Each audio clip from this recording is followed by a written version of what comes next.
Hello there and welcome to Just About Earth, where curiosity gets cozy and the old stories of our planet slow down just enough to become a little easier to hear. Tonight we're going to the American Southwest, into a dry canyon of pale cliffs, wide sky and desert silence, where a question has been waiting for a very long time. Why would anyone build something so large, so carefully planned, and so strangely connected in a place where water was scarce? Farming was difficult, and the horizons seemed to stretch farther than comfort itself. Why was this great centre of stone, road, ritual, and power built in the middle of the desert? This is the story of Chaco Canyon, one of the most remarkable ancient landscapes in North America. Not a city in the way we usually imagine one, with busy streets, shops, smoke rising from every roof, and people rushing around trying to remember where they left their keys. Chaco was different. It was quieter, stranger, and in some ways more difficult to understand. It had enormous buildings called great houses, some rising several stories high. It had ceremonial rooms sunk into the earth. It had roads that ran with surprising straightness across the desert, as if someone had drawn lines on the land with a ruler and then asked people to follow them across mesas, washes, and open spaces. It had walls aligned with the sun, the moon, and perhaps with cycles that took generations to notice properly. And it had a presence, even now, that makes visitors lower their voices without being told. Before we go farther into that canyon, let me ask you gently, where are you listening from tonight? Are you somewhere surrounded by city lights, or near a quiet window, or maybe resting in a room where the day has finally stopped asking things from you? And what time is it where you are right now? It is a fitting question for a place like Chaco, because time is one of the things this canyon seems to hold unusually well. It holds the time of cliffs and erosion, the time of ancient builders, the time of skies watched night after night, and the time of questions that have not fully faded even after 1,000 years. If you find this kind of journey soothing, if you enjoy drifting through ancient places while the modern world softens around the edges, I would be truly grateful if you gave the video a like and subscribed. It helps this little corner of calm reach other people who might also enjoy wandering through the past without being hurried. And if this story keeps you awake because the mystery is too interesting, well, I do apologise in advance. But at least you will be awake in the company of sandstone ruins, desert stars, and one of the most fascinating puzzles ever left behind in the American Southwest. So settle in. Let your thoughts slow down a little on Reem. Picture a wide desert basin in what is now northwestern New Mexico. The air is dry. The light is clear. The cliffs are layered in warm colours: beige, gold, grey, and red, each band of stone pressed down by ages older than any human memory. In the summer, heat can gather in the open spaces until the land seems to shimmer. In winter, cold can settle sharply under the stars. Rain comes, but not reliably. Water moves through the canyon when storms arrive, then disappears into the ground, leaving behind dry channels that remember floods more often than they carry them. At first glance, this does not seem like the obvious place to build a great centre of life. And yet, people did. Long before European maps gave this region names from another world, long before modern roads cut across the desert, ancestral Pueblan people lived, farmed, travelled, traded, prayed, watched the sky, and built in this canyon. Chaco Canyon was not an accident. It was not a small village that simply grew bigger because people happened to stay there. It was planned. It was chosen. Its buildings were placed with care. Its walls were built with skill. Its great houses were not thrown together for quick shelter, but made from carefully shaped stone, laid in patterns that still show the patience of the hands behind them.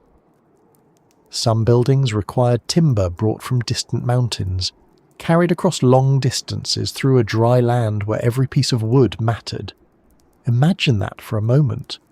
Not only cutting trees, not only shaping beams but transporting them across miles and miles of rough terrain, without trucks, without wheels in the modern practical sense, without draft animals pulling loads through the dust. That is not something people do casually because they were bored one weekend and thought the canyon could use a little decoration. Chaco was important. That much is clear. The harder question is why.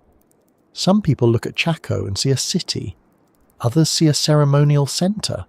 Others see a gathering place, a political hub, a pilgrimage landscape, a sacred map, a place of elite power, or a network that tied together communities across the vast Four Corners region.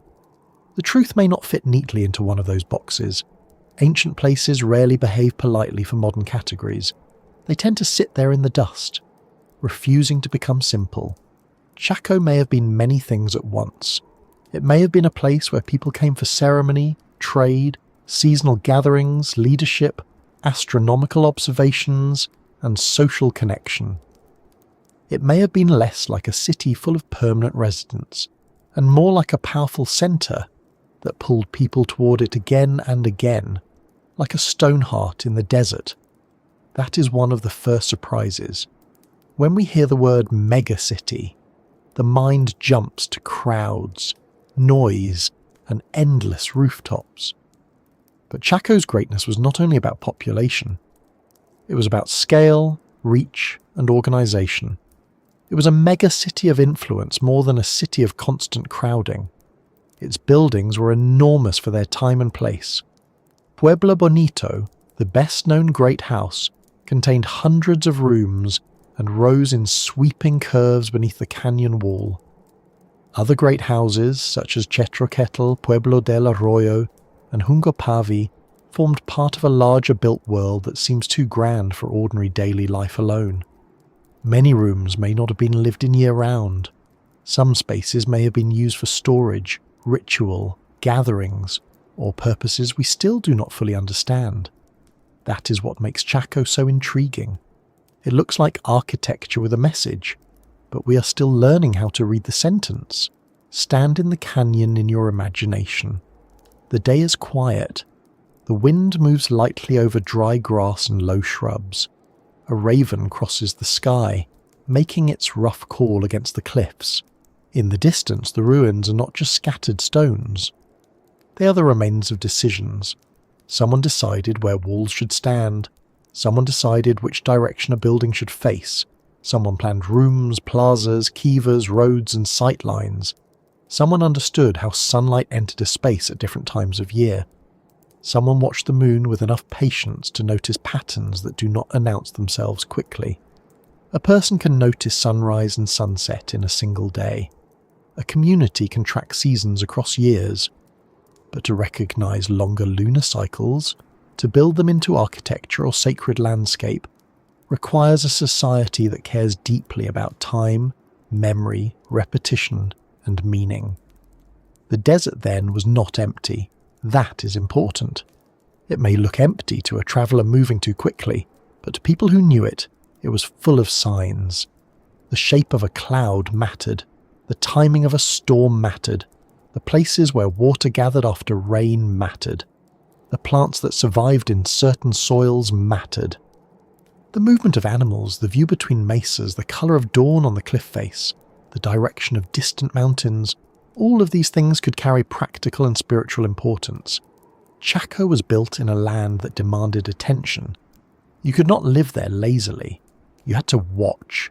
You had to remember. You had to understand that a dry wash could become a sudden flood, that a good harvest could be followed by a hard year, that survival depended on both skill and cooperation. Maybe that is part of the answer. Chaco was built in the desert not because the desert was easy, but because the desert made certain kinds of power visible. To organize life there, to gather resources there, to bring wood from far away, to build great houses from stone, to connect distant communities with roads and shared symbols, was to show that people could create order in a difficult place. A city in a lush valley may grow because life flows toward it naturally. A great centre in a dry canyon has to be made meaningful. It has to persuade people. It has to be more than useful. It has to matter. and Chaco clearly mattered across a huge region. Archaeologists have found evidence of connections reaching far beyond the canyon. Turquoise moved through Chaco. Shells from distant coasts made their way into the region. Macaws, birds from far to the south, appear in the archaeological record, carrying bright feathers and perhaps symbolic meaning from places far beyond the desert horizon. Roads extended outward from the canyon, sometimes in remarkably straight lines, passing over or through terrain in ways that do not always seem designed for ordinary convenience. A practical road usually bends when the land asks it to bend. Some Chaco roads seem to insist on straightness, as if the line itself mattered. That is not the behaviour of a simple footpath made by repeated walking. That is landscape planning. It is tempting to imagine these roads busy with travellers at all hours, carrying baskets, timber, food, turquoise, ceremonial objects, and news from one settlement to another, and perhaps sometimes they were. But they may also have been ceremonial paths, symbolic lines, routes of procession, or statements of connection between the canyon and places beyond it. They may have told people that Chaco was not just a location, it was a centre, a place other places related to, a place that gathered the world around it, not by being in the easiest spot, but by becoming the place people agreed was important. That agreement may have taken generations to build. Chaco did not appear fully formed overnight. Its rise took time. Families lived in the region before the great houses reached their most impressive scale. Knowledge accumulated, building techniques improved, social ties widened, religious and political ideas deepened. Then, between roughly the 9th and 12th centuries, Chaco grew into something extraordinary. Room blocks expanded, great houses multiplied, roads spread. Ceremonial spaces became part of a larger pattern. For a few centuries, the canyon became one of the most important centres in the ancient southwest. But whenever we talk about Chaco, we have to be careful with certainty. The people who built it did not leave behind written explanations that we can read like a diary. There is no stone tablet saying, "Hello, future strangers. We built this because of trade, rainfall, moon cycles, and a committee meeting that went on far too long." Instead, we have architecture, artifacts, burials, roads, alignments, tree ring dates, pottery, oral traditions, and the living knowledge of descendant Pueblo communities, whose connections to these places are deep and should not be treated as just another footnote. Chaco is not simply an abandoned mystery for outsiders to solve. It is part of an ancestral landscape with meaning that continues into the present. That makes the story richer, but also more responsible. It is easy to turn ancient ruins into puzzles and forget they were made by real people. People with families, obligations, beliefs, arguments, plans, worries, humour, hunger, patience, and probably at least one person who thought carrying heavy timber through the desert was not their favourite activity. The stones may seem silent, but they were once surrounded by voices. Children may have played in the dust. Workers shaped sandstone. Travellers arrived from far communities. Ceremonies echoed from great kivas. Fires burned in certain rooms. Food was prepared. Stories were told. The canyon was not a stage set for our curiosity. It was a lived and meaningful place. Still, the question remains, why there? Why this canyon with its limited water and harsh conditions? Why build large, organised, architecturally complex structures in a basin that seems, to modernise, inconvenient? Part of the answer may be practical. Chaco had farmland in and around the canyon, at least in good years. Seasonal water could be managed through careful techniques. The canyon offered building stone. Its location may have placed it within reach of different communities across the broader San Juan basin. But practical answers alone do not feel large enough. They explain how people survived there. They do not fully explain why Chaco became grand. To understand that, we may need to think of Chaco as a place where environment, belief, power, and sky came together. The desert was not merely a background. It shaped the entire project. Scarcity made water meaningful. Distance made gathering meaningful. Straight roads made connection visible. Solar and lunar alignments made time part of architecture. Great houses made authority and cooperation solid enough to cast shadows. In a place where life required careful attention, Chaco became an organised expression of attention itself. There is something almost modern in the scale of its ambition, but not modern in its purpose. Today, cities often grow around money, transport, industry or government. Chaco seems to have grown around something harder to translate. It was a centre of ceremony and coordination, of movement and memory, of earthly labour and sky-watching. It may have been a place where people came not only to live, but to participate in something larger than ordinary settlement. That makes it feel both familiar and distant. Familiar because humans everywhere build centres of meaning. Distant because Chaco's meaning was shaped by a world very different from ours. Imagine arriving there centuries ago after days of travel.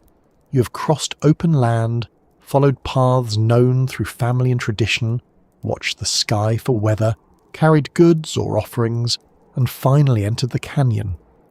The great walls appear against the cliffs. Their scale would have been impressive, perhaps even overwhelming. In a region of smaller settlements, the sight of Pueblo Bonito alone must have carried weight. Its curved wall, its many rooms, its planned form, its position beneath the canyon's northern cliff, all of it would have announced that this was not an ordinary place. You would have known you had arrived somewhere that mattered. As night fell, the canyon would have changed. The heat would drain from the stone, the sky would open. Without modern lights, the stars would not be faint decorations, but a vast presence overhead. The Milky Way would stretch across the darkness with startling clarity. The moon, when full, would brighten the cliffs and plazas. The same sky that guided farmers, travellers and ceremony would also remind people of cycles longer than a single human life. In such a place, astronomy was not distant science. It was part of the rhythm of survival and meaning. To watch the sky was to understand seasons, ceremony, planting, movement, and perhaps the order of the world itself. That may be why Chaco continues to hold attention today. It is not just the size of the ruins. It is the feeling that the builders were thinking across scales. They thought in rooms and roads, in stones and timber, in community and distance, in sunlight and shadow, in years and generations. The canyon was not simply occupied, it was arranged. The land was turned into a kind of organised memory, one that still asks us to slow down if we want to notice anything properly. And slowing down is exactly what we will do. We will not rush through Chaco as if checking names off a list. We will move through the canyon carefully, beginning with the land itself, because the desert is not just where the story happens. It is one of the main characters. Before the great houses rose, before the roads stretched outward, before Pueblo Bonito became the heart of a regional world, there was the basin, the cliffs, the dry washes, the seasonal rains, the wide sky, and the difficult beauty of a place that seems at first to resist grandeur. Yet there, in that quiet and demanding landscape, people built something that still makes us ask why. To understand Chaco Canyon, it helps to begin before the walls, before the roads, before the great houses rose from the floor of the basin like something the desert had been keeping in reserve. It helps to begin with the place itself. Not as a backdrop, not as an empty stage, but as a living problem that every person had to solve, every season, every year, and sometimes every morning before breakfast. Because Chaco was not built in a soft and generous landscape. It was built in a place that asks for attention. The kind of attention you give when the kettle is nearly boiling, the bread is nearly burning, and the sky outside looks like it might change its mind. Chaco Canyon lies in the high desert of what is now northwestern New Mexico, in a wide part of the American Southwest where distance feels larger than usual. The land does not crowd you.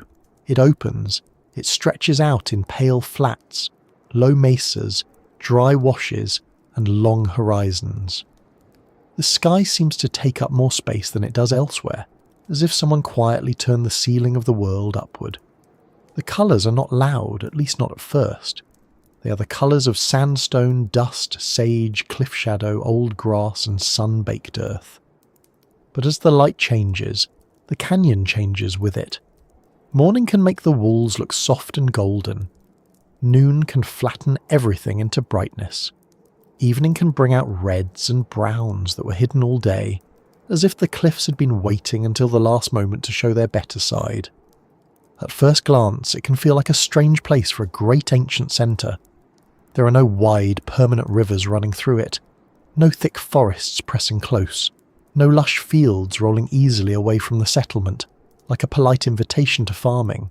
Chaco is dry. Very dry. Rain comes, but not on a schedule you would want to build your weekly plans around. Some years are kinder than others. Some storms arrive suddenly and strongly, dropping water with a force that can turn a dry channel into a rushing stream for a short time.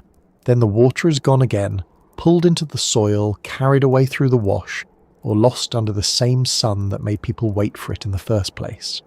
That is one of the first important things to understand. Chaco Canyon is not a place without water. It is a place where water is brief. It appears in moments. It arrives in storms, in runoff, in seasonal flows, in places where the land gathers it for a little while before letting it slip away. The Chaco Wash cuts through the canyon, but it is not a dependable river in the comforting sense. It does not sit there day after day, wide and calm, ready to be used whenever someone feels like filling a pot. It is more like a memory of water, a channel that knows what water can do even when it is dry. To live near such a wash, you have to understand timing. You have to know where water moves after rain, where soil holds moisture, where floods can help, and where floods can ruin everything if you have built too close. The ancient people who lived in and around Chaco were not guessing blindly. They understood this land in a practical way that modern visitors can easily underestimate. It is one thing to drive through a desert and say this place looks empty. It is another thing to live there long enough to know which plants point towards certain soils, which clouds might mean rain, which slopes shed water fastest, and which small changes in the land can mean the difference between a field that produces corn and a field that produces disappointment.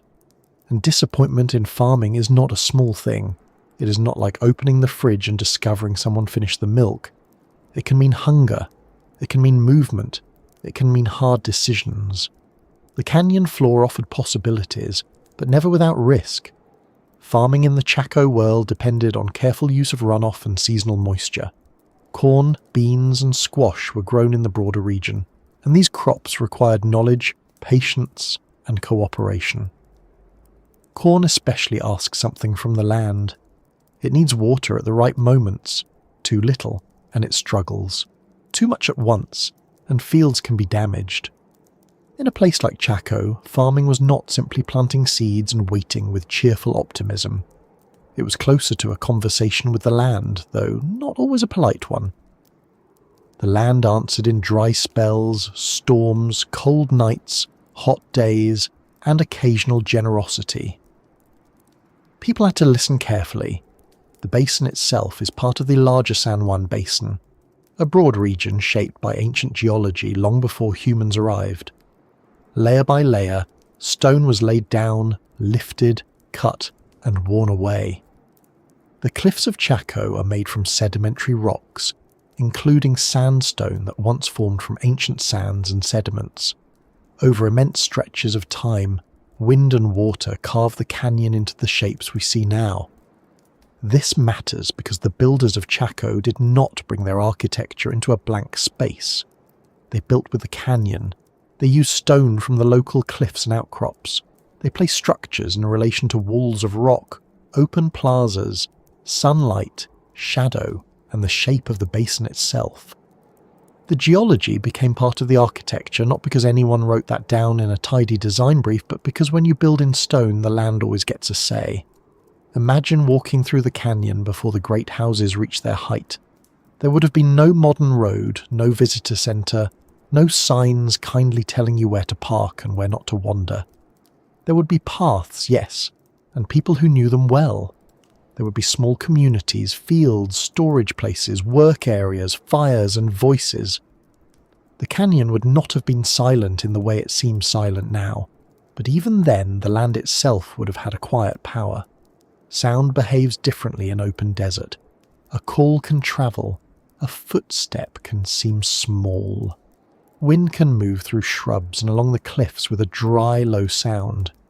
At night, when fires dim and the sky opens, the silence can feel almost physical, not empty, but full of distance. That silence is part of why Chaco still feels so unusual today. Many ancient places are surrounded by modern noise. Cities grew over them, roads pressed against them. The present came in loudly and set up shop. Chaco, by contrast, still feels remote. It is not untouched, of course. No place with a long human history is untouched, and the modern world has its own pressures all around the greater region. But the canyon itself retains a sense of separation. Getting there even now can involve rough roads and patience. It is not the sort of place you accidentally pass while trying to find a supermarket. You go there on purpose. And that may have been true in the ancient world as well. Chaco was not simply on the way to somewhere else, it was a destination. This raises an important point about location. We often assume that great centres must grow where practical advantages are obvious. A river crossing, a harbour, a fertile valley. A trade route so convenient that people almost trip over each other using it. Chaco does not fit that simple pattern. It sits in a demanding basin, not in the easiest farming zone of the southwest. That does not mean it was foolish to build there. It means the reasons for building there were probably more complex than convenience. The place may have carried special importance because of its position in the landscape, because of its relationship to surrounding communities, because of its access to certain routes, because of its ceremonial meaning, or because the canyon itself became a focus over time. There is a lesson there, and it is a useful one. People do not build important places only where life is easiest. Sometimes they build where meaning gathers. A cathedral may rise on a difficult hill. A monastery may cling to a cliff. A pilgrimage site may sit far from comfort. A capital may stand not because the weather is pleasant, but because power, memory, and belief have gathered there. Chaco may belong to that broader human pattern. Its desert setting was not a mistake. It was part of what made the place what it was. Still, the practical challenges were real. Wood was scarce in the immediate canyon, not completely absent, but not available in the enormous quantities needed for the great houses at their peak. The large beams used in Chacoan construction came from distant mountain ranges, carried across long stretches of land. That fact alone changes how we should picture the canyon. These buildings were not made simply from whatever was lying conveniently nearby. They required organised labour, planning, and connections beyond the canyon. Someone had to know where to get timber, someone had to cut it, someone had to move it, someone had to decide it was worth the effort. And if you have ever complained about carrying groceries from the car in one trip, the thought of moving heavy beams across the southwest should inspire a moment of respectful silence. The sandstone, on the other hand, was closer. Chaco's builders shaped and laid stone with remarkable care. The masonry in many great houses shows a level of skill that speaks of practiced hands and shared knowledge. Thin stones were fitted into walls in patterns that are still visible today. These were not crude piles made quickly for temporary use. They were built with intention. The canyon provided the raw material, but the people provided the method, and method is where culture becomes visible. A stone wall is never just a wall. It is a record of how people worked, what they valued, how much time they were willing to spend, and what kind of future they expected the wall to have. That future, at least for a few centuries, was large. Chaco became the centre of a regional system that extended far beyond the canyon. Outlying great houses were built across the wider region, sharing architectural features with the buildings in Chaco itself. This means the canyon cannot be understood as a single isolated settlement. It was part of a network. The basin was the centre point of something wider, connected by roads, shared styles, ceremonial patterns, and movements of goods and people. When we stand in the canyon, even in imagination, we're not standing at the edge of nowhere. We're standing in the middle of an old web. But the strange thing about that web is that the canyon itself still feels so quiet. The buildings are massive, but the land around them is open. The great houses stand near cliffs and washes with broad spaces between them. They do not crowd together like modern apartment blocks. They do not create a city skyline in the usual sense. Instead, they seem placed, almost staged within the basin. This placement matters. Chacoan architecture often appears attentive to direction, sight lines, and the movement of the sun and moon. Not every claimed alignment is equally certain, and scholars continue to debate details, because ancient walls do not always explain themselves clearly. But it is safe to say that the builders paid close attention to orientation and landscape. The canyon was not just occupied, it was arranged. During the day, the sun would have been both guide and hardship. In a dry landscape, sunlight is not merely beautiful, it is powerful. It marks time, warms walls, dries soil, sharpens shadows, and controls the rhythm of work. To build in Chaco was to build under a sky that rarely lets you forget it is there. Shade would have mattered, seasonal changes would have mattered. The position of buildings in relation to light may have had practical, ceremonial, and symbolic meaning all at once. Modern categories tend to separate these things. Practical here, religious there, scientific somewhere else on a shelf with a label. Ancient life was often not divided so neatly. Watching the sun could help with planting. It could also mark ceremony. It could also connect a community to the order of the world. A shadow on stone could be useful and sacred at the same time. The moon too mattered in ways that are easy to miss if we only think by electric light. In a world without street lamps, the moon changes the night dramatically. A full moon can open the landscape. A dark moon can close it. The long cycles of the moon require patient observation across years, and some features in the Chaco world suggest that such cycles were noticed and possibly built into the ceremonial landscape. Whether every alignment proposed by modern researchers was intended by the builders is a fair question, and a necessary one. But the broader point remains strong. Chaco belongs to a tradition of sky watching. Its people lived under a sky that was not decoration but calendar, compass, story, and authority. The climate made that sky even more important. In a place where rain is uncertain, watching the heavens is not a hobby for people with spare time and comfortable chairs, it is part of survival. Clouds, seasons, winds, the timing of warmth and cold, all of it matters. The desert teaches patience because it does not respond to demands. You cannot hurry rain, you cannot negotiate with drought, you can only prepare, observe, store, cooperate, and sometimes move. This may help explain why Chacoan society placed such emphasis on coordination.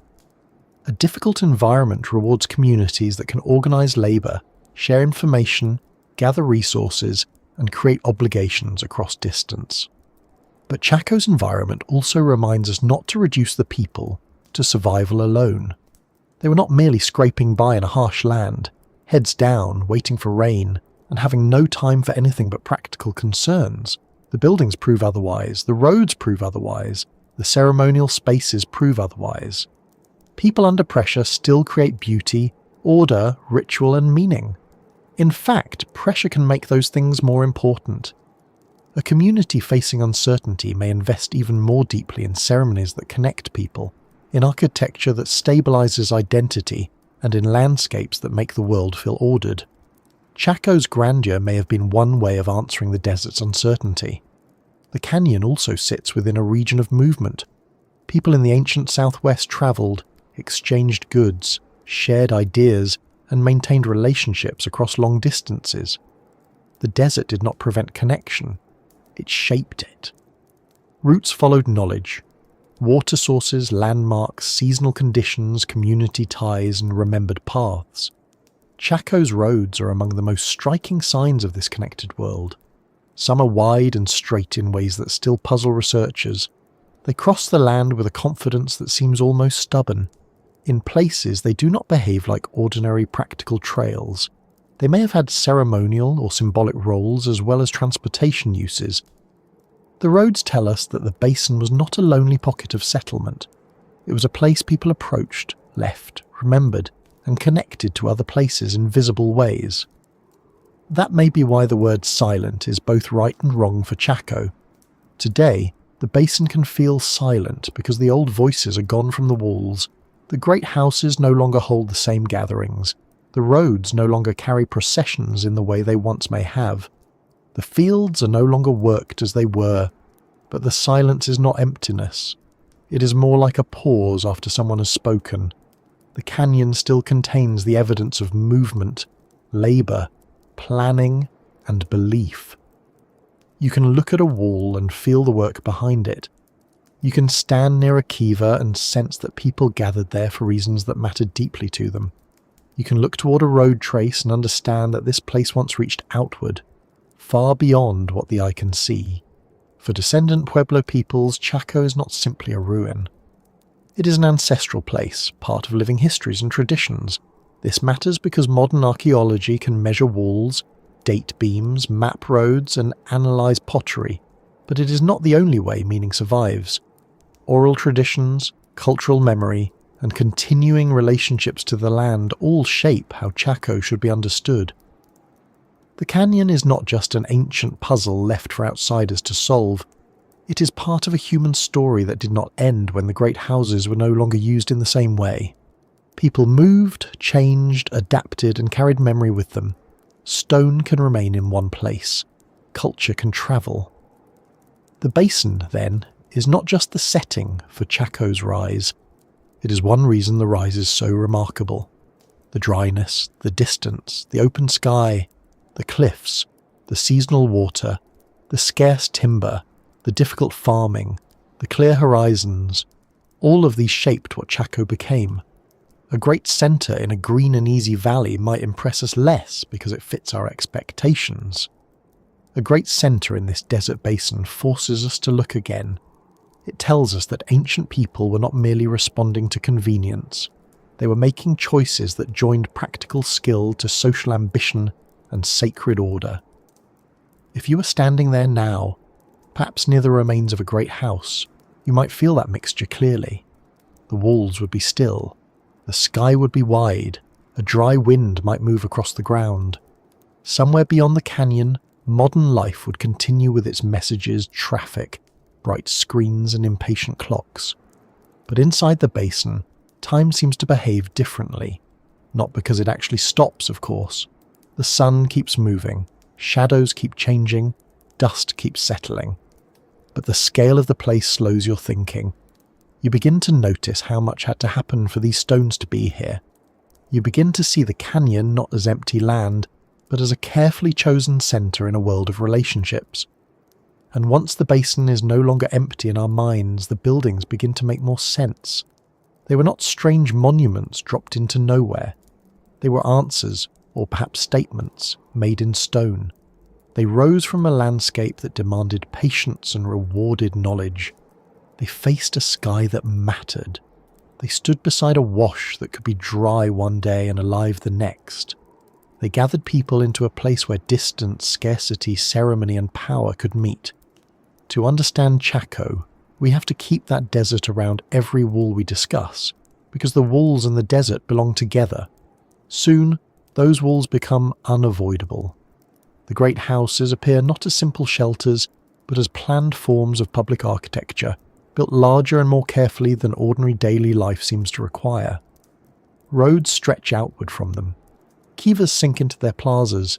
Doorways, rooms, and long walls begin to suggest an organised world that reached far past the canyon floor. And in that organised world, Chaco stops looking like a remote settlement and begins to look like something far more unusual, a desert centre whose shape was written not only in stone, but across the land itself. Once the desert basin begins to take shape in the mind, the next surprise is the size and order of what people built inside it. Chaco Canyon does not reveal itself as one little cluster of homes huddled nervously against the weather. It reveals something more deliberate. Walls stand in long lines. Room blocks follow planned shapes. Plazas open into the sun. Round ceremonial spaces sink into the ground. Roads reach away from the canyon with a straightness that still feels almost stubborn. The more closely you look, the less Chaco seems like a settlement that simply grew by habit. One family adding a room here, another family adding a wall there, until everyone looked around and said, well, this has become rather complicated. Chaco looks planned, it looks coordinated. It looks like a place where architecture was being used to say something. The great houses are the clearest sign of that. These were not ordinary houses in the simple sense. They were large, carefully built, multi-room structures, often with hundreds of rooms, multiple stories, formal plazas, and large circular spaces known as kivas. Some were enormous by the standards of the ancient southwest. Their walls were made with shaped sandstone, laid in courses with a skill that still impresses visitors and researchers today. Many of the stones were not huge, but their placement was exact. Thin slabs, carefully arranged, created walls that could rise high and last long. The result was not just shelter, it was architecture with presence. That presence matters. A great house could be seen from a distance. It changed the way the canyon felt. It made the landscape organized. If you approached Chaco from the surrounding desert, the sight of these buildings would have told you that you were entering a place of importance. The walls were not only keeping wind out or rooms in, they were shaping experience. They created plazas where people could gather. They framed movement. They separated public spaces from more restricted spaces. They turned stone, light, and direction into a kind of social language. Even now, with roofs gone and many upper stories collapsed, the remaining walls still have that feeling. They do not feel accidental. They feel like decisions. One of the things that makes Chaco so unusual is that many of these buildings appear larger than what ordinary year-round household life would require. In some great houses, not every room shows clear evidence of daily occupation. That does not mean nobody lived there, and it certainly does not mean the buildings were empty in a simple way. But it suggests that their purpose was more complex than just housing a large permanent population. Some rooms may have been used for storage, some may have held ritual objects, some may have been occupied seasonally or by certain groups, some may have been part of ceremonies or gatherings, some may have served administrative or social functions we do not have a modern word for.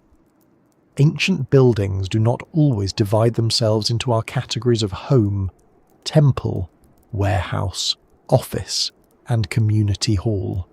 They often combine purposes, rather inconveniently for anyone trying to explain them neatly before bedtime. The word megacity can be tricky here, because Chaco was not a megacity like a modern metropolis packed with millions of people. There were no endless neighbourhoods, no crowded markets on every corner, no traffic jams of impatient carts honking at each other, thankfully. Its greatness worked differently. Chaco was large in influence, organisation, reach and symbolic weight. It was a central place in a wider regional system. Think less of a dense modern city and more of a powerful ceremonial and political centre that drew people, goods, labour and attention from far away. It was a hidden megacity not because it had skyscrapers or a huge permanent population, but because it formed the centre of a landscape-scale network. Its streets were not all inside the canyon. Some of them stretched across the desert. That is where the roads become so fascinating. Chacoan roads are among the most mysterious parts of the whole story. In many ancient landscapes, paths develop naturally through repeated use. People walk from one place to another. The easiest route is used more often. The path bends around obstacles, follows ridges, avoids difficult ground, and slowly becomes visible. Chaco roads do not always behave like that. Some are broad, some are remarkably straight. Some seem to continue across landforms in ways that suggest the line itself mattered as much as easy travel. They may go up and down slopes instead of gently curving around them. In places, they appear to connect great houses and outlying communities across great distances. In other places, their exact purpose is still debated. A straight road across the desert is not a small statement. It takes planning. It requires people to agree on direction. It requires labour to clear or mark the route. It asks people to impose an idea onto the land. That idea may have been practical, ceremonial, political, symbolic, or all of those at once. Modern thinking likes to separate such things because we enjoy labelling boxes and then pretending the boxes are natural. But for the people of Chaco, a road could carry travellers, goods, prayers, processions, authority and memory without needing to choose only one job. A path can be useful and sacred at the same time. Anyone who has ever taken the same walk to think, grieve, hope or calm down already knows this in a small way. These roads helped make Chaco more than a canyon. They made it a system. Outlying great houses across the region shared features with the buildings in Chaco itself. They were not all identical, but they belonged to a recognisable tradition. Their architecture, orientation and placement suggest connections across communities. Chaco was not alone in the desert like a forgotten stone island. It was the centre of a network that reached outward through the San Juan Basin and beyond. The canyon may have acted as a hub, while the outliers formed linked places in a wider Chacan world. If you imagine the great houses as major points and the roads as lines between them, the landscape begins to look less empty and more like a map drawn in stone and movement. The remarkable part is that this map was built without the tools and transport systems we usually associate with large-scale construction. There were no metal construction cranes rising over the canyon, no wheeled wagons hauling beams down a smooth road, no teams of draft animals dragging stones into place. The builders relied on human labour, local knowledge, organisation and time. Lots of time. The sandstone had to be quarried or gathered, shaped, moved and laid. Mortar had to be prepared. Timber had to be obtained from distant forests and carried back. Rooms had to be planned. Floors had to be built. Upper levels had to be supported. Drainage had to be managed. And all of this had to happen in a dry environment where food, water and labour could not be wasted casually. This tells us something important about the society behind Chaco. A great house is not just an architectural object, it is evidence of coordination. People had to work together across tasks and seasons. Someone or some group had to decide when and where building would happen. People had to know how to build in ways that would last. They had to organise food for workers, or gather labour through obligation, kinship, ceremony, leadership, or some mixture we cannot see clearly now. The walls are physical, but behind them is a social structure. Stone does not arrange itself into several-storey buildings out of civic enthusiasm. Humans made it happen. The shape of the great houses adds another layer. Many were built in forms that feel formal and intentional, often with a broad open plaza facing a room block. Some followed D-shaped or semicircular plans. Pueblo Bonito, the most famous example, has a sweeping curved outer wall that gives it a powerful visual identity. Chetro Kettle also covers a large area and includes a vast plaza and a great kiva. Other great houses in the canyon, such as Pueblo del Arroyo, Quincletso, Wijiji and others, form part of a built landscape that seems carefully distributed rather than randomly scattered. Their placement in relation to the canyon walls, the wash, sightlines, and perhaps celestial events suggests a kind of planning that operated across the whole basin. The circular kivas are especially important. Kivas are found in many ancestral Puebloan sites, and they are commonly understood as spaces with ceremonial and communal significance. In Chaco, great kivas could be very large, sometimes positioned in plazas or near great houses. They were often built partly below ground, with benches, floor features, and carefully arranged internal elements. To enter such a space may have meant moving from the open world into a more enclosed, meaningful setting. The contrast itself matters. Above ground, the desert is wide, bright and exposed. Within a kiva, the world narrows, sound changes. Light changes. People gather in a circle or around a central space. The architecture guides attention inward. It is not hard to imagine how powerful that would have been during ceremonies. A community gathered, perhaps at certain times of year, perhaps after long travel, perhaps under a sky whose cycles had been watched carefully. People descend into a space built for shared attention. The air is cooler, the walls hold sound.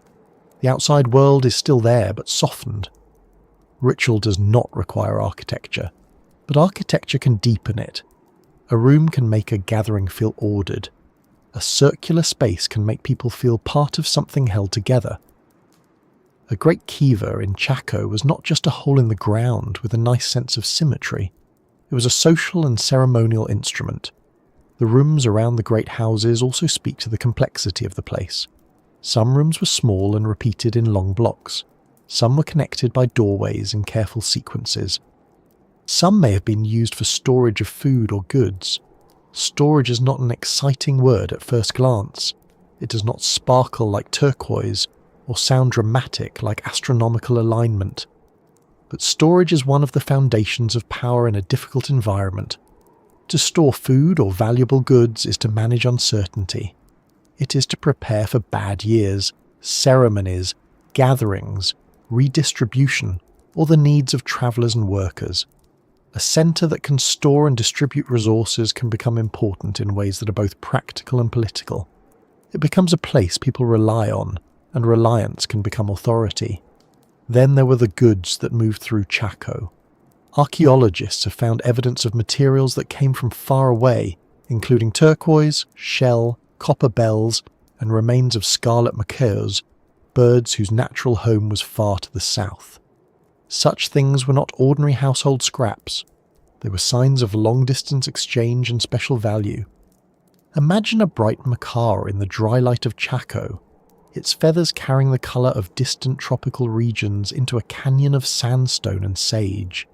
That is not just trade in the simple sense of swapping one useful item for another. It suggests prestige, symbolism, and connection to distant worlds. Chaco was not isolated. It was receiving and perhaps controlling the movement of rare and meaningful things. Turquoise especially seems to have been important. It appears in ornaments and ritual contexts across the southwest and beyond. Its colour, blue-green like water, sky, or new growth, may have carried meanings that went beyond decoration. In a dry land, a stone the colour of water would not be visually ordinary. It would stand out. It would catch the eye. It would gather associations. When rare materials move through a centre, that centre gains a kind of gravity. People come there not only for practical supplies, but for objects charged with beauty, status, and meaning. All of this helps explain why Chaco can feel like a hidden megacity, even without looking like one at first. Its greatness is distributed. Some of it is in the walls, some of it is in the roads, some of it is in the outlying communities, some of it is in the goods that travelled in, some of it is in ceremonies that left only partial traces, some of it is in relationships we can infer but not fully reconstruct. A modern city announces itself through density. Chaco announces itself through pattern. It asks us to look not only at how many people slept there on a given night, but at how many people look toward it as a centre.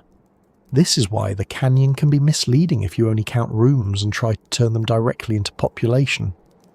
It is possible to look at hundreds of rooms and imagine thousands of permanent residents. It is also possible to look at limited domestic evidence and conclude that many rooms had other uses. The truth likely varied by building and by time. Chaco may have had residents, specialists, caretakers, leaders, ritual practitioners, visiting groups, seasonal gatherings, workers, travellers, and others moving in and out. A place can be powerful without being continuously crowded. Think of a major pilgrimage site today. On ordinary days it may be calm. During festivals it can fill with people. The meaning of the place is not measured only by the number of people present at breakfast on a Tuesday. The hidden shape of Chaco's world also comes from the way great houses appear beyond the canyon. These outliers suggest that Chacoan ideas spread across the region. They may have represented alliances, shared religious practices, political relationships, trade connections, or local communities participating in a larger cultural system. The details are debated, and careful scholars do not pretend every outlier had the same purpose. But the overall pattern is hard to ignore. Chaco was not merely a collection of impressive buildings in one canyon. It was the visible centre of a broad and organised world. The roads, again, are the threads that make this easier to picture. Some may have connected outlying great houses to the canyon. Some may have linked important landscape features. Some may have served ceremonial directions rather than practical traffic. North-south and other directional patterns have been discussed by researchers, and while not every proposed road has the same certainty, the existence of a road system is one of Chaco's most striking features. To create roads across such a landscape is to make relationships visible. A road says, this place and that place belong in the same mental world. Even if not everyone uses it every day, the line remains. It marks connection. There is also something psychologically powerful about straightness. A winding trail feels like a negotiation with the land. A straight road feels like intention. It suggests that people were not merely moving through the desert, but ordering it. That does not mean they were trying to dominate nature in the modern industrial sense. It may mean they were aligning human movement with ideas of direction, sacred geography, ancestry, or cosmic order. A straight line can be practical in some circumstances, but in Chaco, straightness often seems to carry more meaning than simple efficiency. It has the quiet drama of a decision held over distance. The built environment inside the canyon had its own drama too, though not the noisy kind. Imagine a visitor entering a great plaza during a gathering. Around them, walls rise in clean lines. Doorways punctuate the stone. Upper stories cast shadows. A large kiva opens nearby, perhaps prepared for ceremony. People have arrived from distant communities. Some carry goods, some carry food, some carry stories or obligations. Smoke rises. Voices echo softly off stone and cliff. The scale of the architecture changes the scale of the event.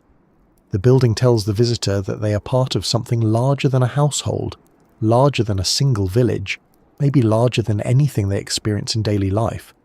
Architecture does that. It changes behaviour. People speak differently in a cathedral than in a kitchen. They move differently in a courthouse than in a garden. They feel different in a stadium full of people than alone in a room with a questionable chair and a cup of tea. Chaco's great houses likely shape behaviour in similar ways. Their size and form created settings for authority, ceremony, gathering, storage, display and memory. They made social life visible in stone. And still, the canyon kept its desert character. The buildings did not erase the land. They stood within it. The cliffs remained close. The wash remained unpredictable. The sky remained enormous. This combination is part of Chaco's power. The architecture is impressive, but it never fully overwhelms the landscape. Instead, the two seem locked together. The great houses need the canyon to make sense, and the canyon is forever changed by the great houses. Stone walls under a huge sky, straight roads across open land, ceremonial rooms sunk into dry earth. All of it forms a place where human order and desert scale meet. Perhaps this is why Chaco still resists easy explanation. If it were only a city, we could count rooms and discuss population. If it were only a temple, we could focus on ritual. If it were only a trade hub, we could map goods. If it were only an astronomical centre, we could study alignments. But Chaco seems to touch all of these without becoming only one. It was practical and ceremonial, local and regional, architectural and astronomical, inhabited and visited, earthly and sky-aware. It was not one simple answer. It was a system. The hidden megacity then was not hidden because nobody could see it. In its time, people likely knew very well that Chaco mattered. It is hidden from us because its full meaning is no longer spoken in the same way. We see the walls, but not every ceremony. We trace the roads, but not every procession. We find turquoise, shells, timber, pottery and rooms. but not every agreement that moved them. We can measure the buildings, but we cannot fully hear the conversations that planned them. The city is there and not there, visible in stone, hidden in purpose. Yet the shape remains. Great houses cluster in the canyon. Roads extend outward. Outliers echo the architectural language across the region. Rare goods show long-distance connections. Kivas and plazas point toward gathering and ceremony. Timber from far mountains reveals organized effort. Masonry reveals skill. Alignment suggests attention to sky and direction. Put together, these traces show a world more complex than a simple desert settlement. Chaco was a center that gathered land, labor, goods, belief and time into one extraordinary place. And at the heart of that place stands Pueblo Bonito, the most famous and perhaps most revealing of the great houses. Its curved wall, hundreds of rooms, carefully planned spaces, and long history make it feel like the keyhole through which much of Chaco can be glimpsed. To understand the larger system, we have to move closer to that building, not just as a ruin, but as a structure that once shaped movement, power, ceremony and memory inside the canyon's stone heart. At the center of Chaco Canyon's story stands a building so large, so carefully shaped, and so long studied that it has become almost impossible to speak about the canyon without eventually arriving at its walls. Pueblo Bonito is not the only great house in Chaco, and it should not be treated as the whole story by itself, because Chaco was a network, a landscape, and a world of many places. But Pueblo Bonito has a way of drawing attention. It sits beneath the canyon's northern cliff, broad and curved, with the quiet authority of something that once held more than rooms. It held movement, memory, status, ceremony, and perhaps the central idea of Chaco itself. The name Pueblo Bonito means beautiful town, and although that name came much later, it is not difficult to understand why people used it. Even as a ruin, it has a remarkable shape. Its outer wall curves in a great arc, almost like the edge of a huge stone bowl resting against the canyon floor. Behind that curve were hundreds of rooms arranged in blocks, rising in places to several stories high. At its peak, the building may have contained more than 600 rooms, along with large open plazas and ceremonial spaces. It was not a loose pile of stone rooms added without thought. It was planned, expanded, remodeled, and maintained over centuries. The building grew, but it grew with order. Imagine approaching it when it was still active. The canyon wall rises behind it, pale and layered. The building spreads below, its masonry catching the sunlight. The outer walls are tall enough to make a person feel small but not crushed. Doorways lead through rooms and passages. Plazas open into the sky. Kivas sit round and deep, some enclosed, some within larger open spaces. The whole building feels both public and controlled. You could move through parts of it, perhaps during gatherings or ceremonies, but not all spaces would have been equally open to everyone. That is one of the things architecture does quietly. It guides people. It tells them where they may go, where they should pause, and where they are not meant to wander unless invited. Even ancient buildings had their version of "please do not enter," though probably with fewer plastic signs. Pueblo Bonito was built in stages over a long period. It did not appear suddenly as a finished masterpiece.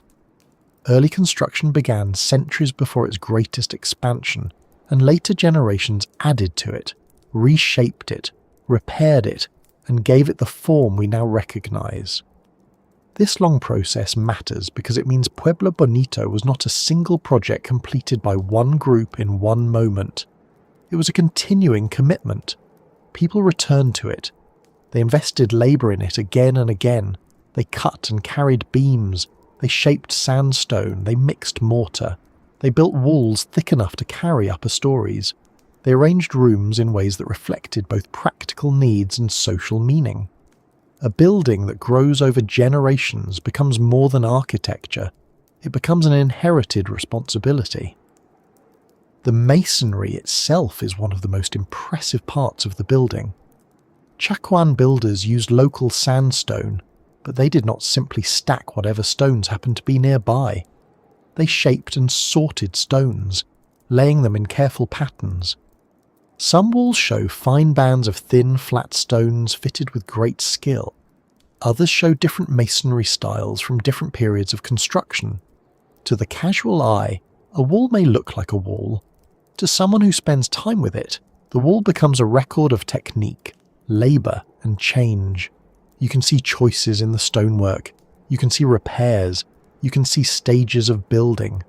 The surface becomes almost like handwriting, not because it contains words, but because it reveals habits of the people who made it. Then there is the timber. Pueblo Bonito, like other Chaco great houses, required wooden beams for floors and roofs. In the immediate canyon, large trees were not available in the needed quantities. Many beams came from distant mountain ranges, sometimes dozens of miles away. Picture the effort involved. Trees had to be selected, cut, trimmed, and transported across rough country to the canyon. These were not small decorative sticks for making the place look cozy. They were heavy structural beams. Moving them required organisation, planning, and people willing or obligated to do difficult work. When we look at the stone walls of Pueblo Bonito, it is easy to forget the forest hidden inside them. But those beams carried distant mountains into the desert, one long piece of timber at a time. That tells us something about Chaco's reach. Pueblo Bonito was not built only from the canyon. It pulled materials from beyond the canyon. It depended on networks of labour and knowledge that stretched outward into the wider region. In that sense, the building was already a map before anyone drew a line on one. Every beam from a distant forest, every shell from a far coast, every piece of turquoise, every imported object, and every traveller who arrived from an outlying community made the building part of a much larger world. Pueblo Bonito may have stood in one place, but it was made from many places. One of the enduring questions is how many people actually lived there.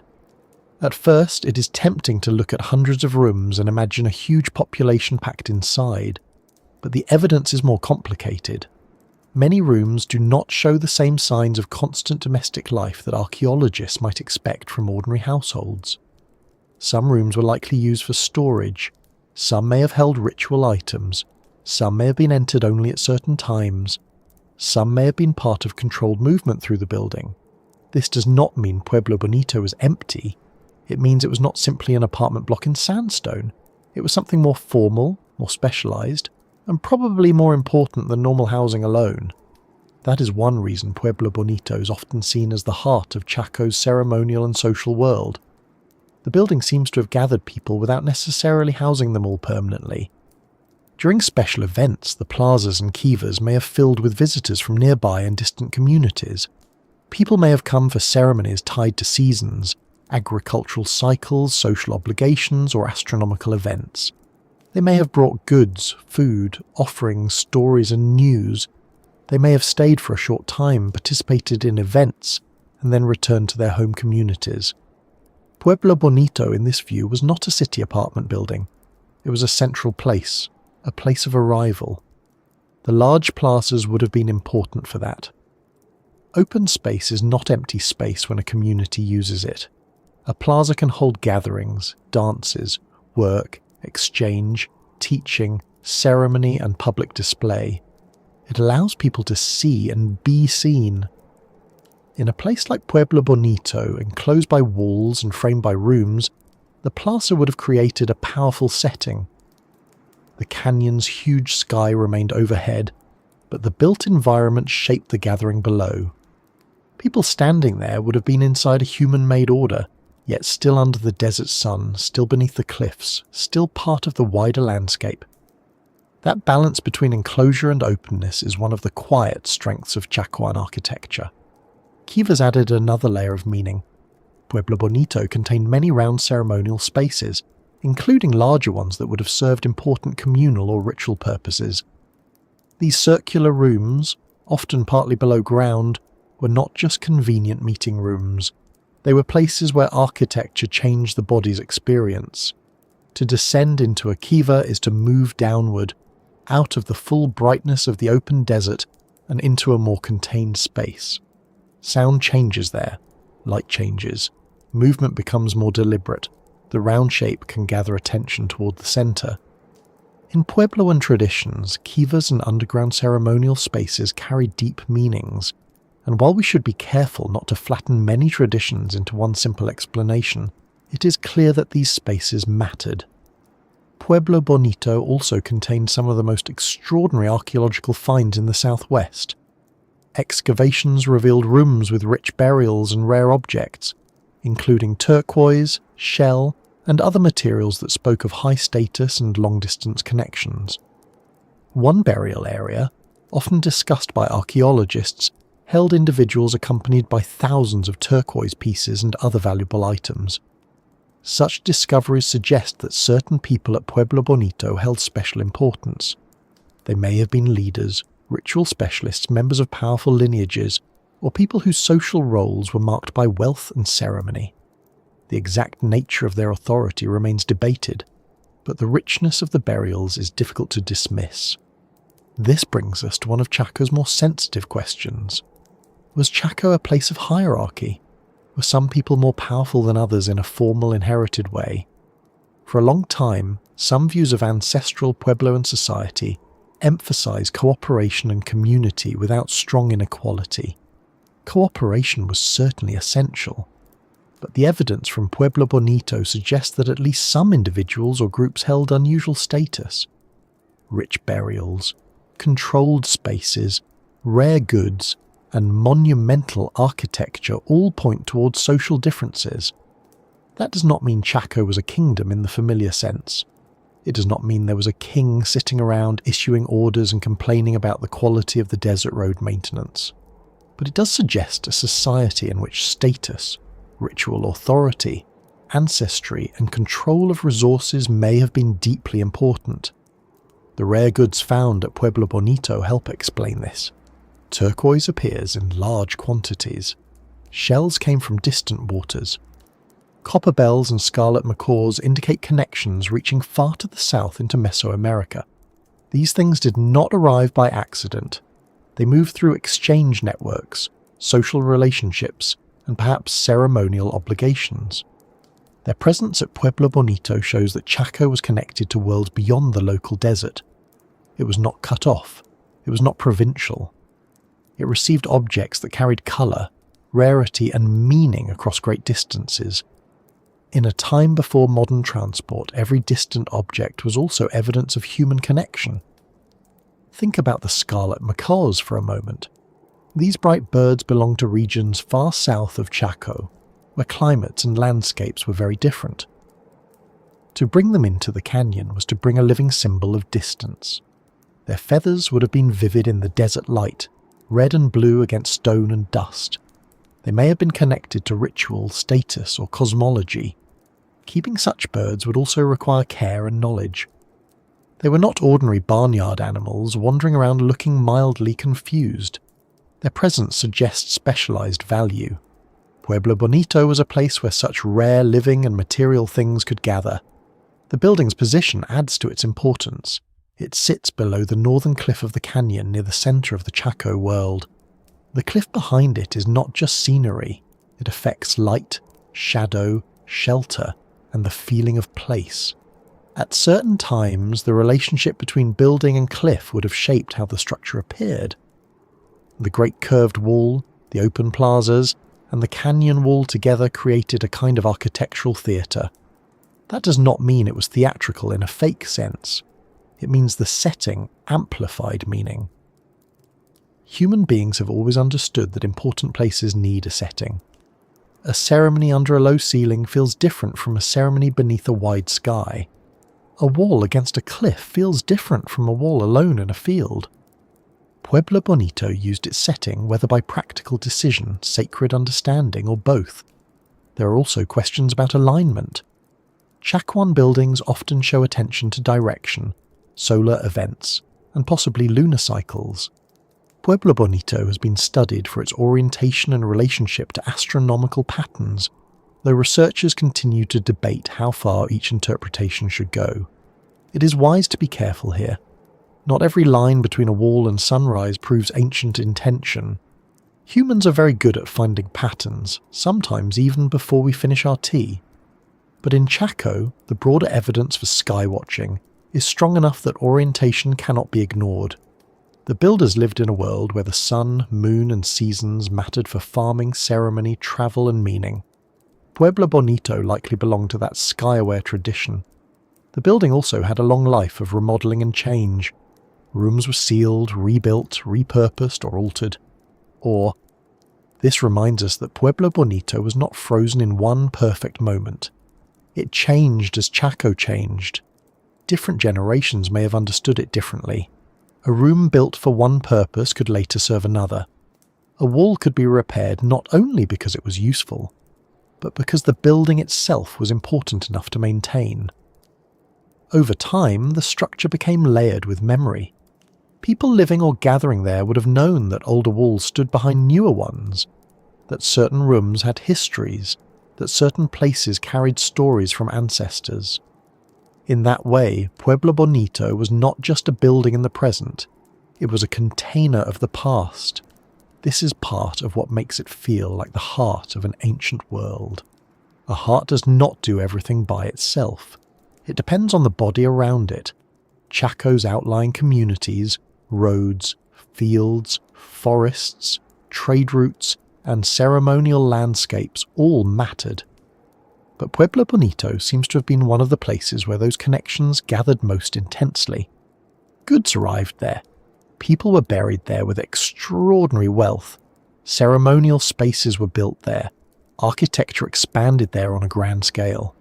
It was not the only important great house, but it was clearly one of the most important.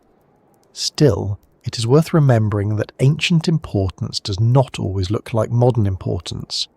Today, we often measure a centre by population, money, government offices, or how many places sell coffee within walking distance. Pueblo Bonito's power was different. It may have depended on ancestry, ritual knowledge, control of ceremonial calendars, social ties, and the ability to gather labour and rare goods. It may have been a place where people came to renew relationships with each other and with the larger order of the world. It may have been where certain families or lineages displayed authority. It may have been where the canyon's meaning became visible in stone. There is also the possibility that Pueblo Bonito was designed to impress. That is not a shallow point. Monumental architecture often works by changing how people feel. Scale creates awe. Careful masonry creates trust in skill. Rare goods create wonder. Restricted spaces create mystery. Plazas create shared attention. When a visitor entered Chaco and saw Pueblo Bonito, they may have felt the power of a system larger than their own household or village. That feeling can bind people to a centre. It can make authority seem natural, ceremony seem necessary, and the journey worthwhile. The building did not need to speak. Its size spoke for it. And yet, for all its grandeur, Pueblo Bonito was still made by hands. This is important because big ancient buildings can become almost too impressive in our imagination, as if they were created by some faceless force called civilization. But every stone was moved by a person. Every beam had weight. Every wall required patience. Every room meant labour in heat, cold, dust and wind. People got tired. People made mistakes. People learned. People probably complained, because complaining is one of humanity's oldest and most reliable traditions. The greatness of Pueblo Bonito does not come from being beyond human. It comes from being intensely human. When we walk through it in thought, we should try to hold both scales at once. There is the grand scale of the building as a symbol, a centre, and an architectural achievement. And there is the ordinary scale of hand-shaping stone, people carrying water, families remembering stories, workers preparing food, visitors arriving dusty from long roads, and elders watching the sky. Chaco becomes easier to understand when we do not separate mystery from daily life. The same people who built ceremonial spaces also needed meals. The same society that tracked the sun also had to repair walls. The same canyon that held rare turquoise also held dust in people's sandals. Pueblo Bonito's later history adds a quieter note. Like much of Chaco, it was eventually no longer used in the same way. The reasons were complex: environmental stress, drought, changing social patterns, shifts in regional power, and decisions by people to move and reorganize their lives elsewhere. The building did not vanish. It remained, slowly changing from active center to ancestral place to ruin in the eyes of later outsiders. Walls fell, rooms filled with debris, roofs disappeared. The canyon kept the shape, but not the life that once moved through it. And yet, absence is not the same as emptiness. The building still carries meaning, especially for descendant communities whose histories are connected to Chaco. Modern visitors may look at Pueblo Bonito and feel wonder, but also a kind of uncertainty. It is beautiful, but not easy. It reveals and withholds at the same time. We can see the rooms, but not every use. We can see the plazas, but not every ceremony. We can see the rare goods, but not every meaning attached to them. We can see evidence of hierarchy, but not every rule of authority. We can see the stone heart of the Chaco world, but the pulse that once moved through it has to be reconstructed carefully from traces. That carefulness matters. Pueblo Bonito should not be turned into a fantasy of lost kings, vanished empires, or mysterious outsiders arriving to explain what indigenous people clearly had the skill and knowledge to build themselves. The achievement belongs to ancestral Puebloan people and their world. The mystery is not whether they could build it. They could, and they did. The deeper mystery is why they organized life around this canyon in the way they did, why they invested so much labor in this place, why certain buildings became so important, and how the desert center held together for as long as it did. In Pueblo Bonito, those questions become almost touchable. The building shows planning, it shows wealth, it shows ceremony, it shows connection, it shows a society capable of gathering resources from far away and turning them into a lasting center. But it also points back to the hardest question of all. How did such a center work in a place where water was uncertain and the land demanded so much care? The heart of Chaco may have been made of stone, but stone alone cannot feed people, fill jars, or bring rain. For Pueblo Bonito and the wider canyon to rise, the builders had to answer the desert's most practical challenge again and again, and that challenge begins with water. Water is the quiet question beneath almost everything at Chaco Canyon.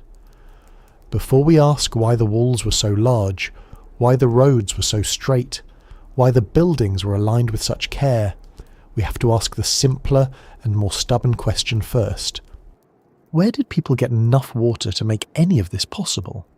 Because Chaco is not a place where water politely waits around in lakes and rivers, ready to help with daily life like a well-trained assistant.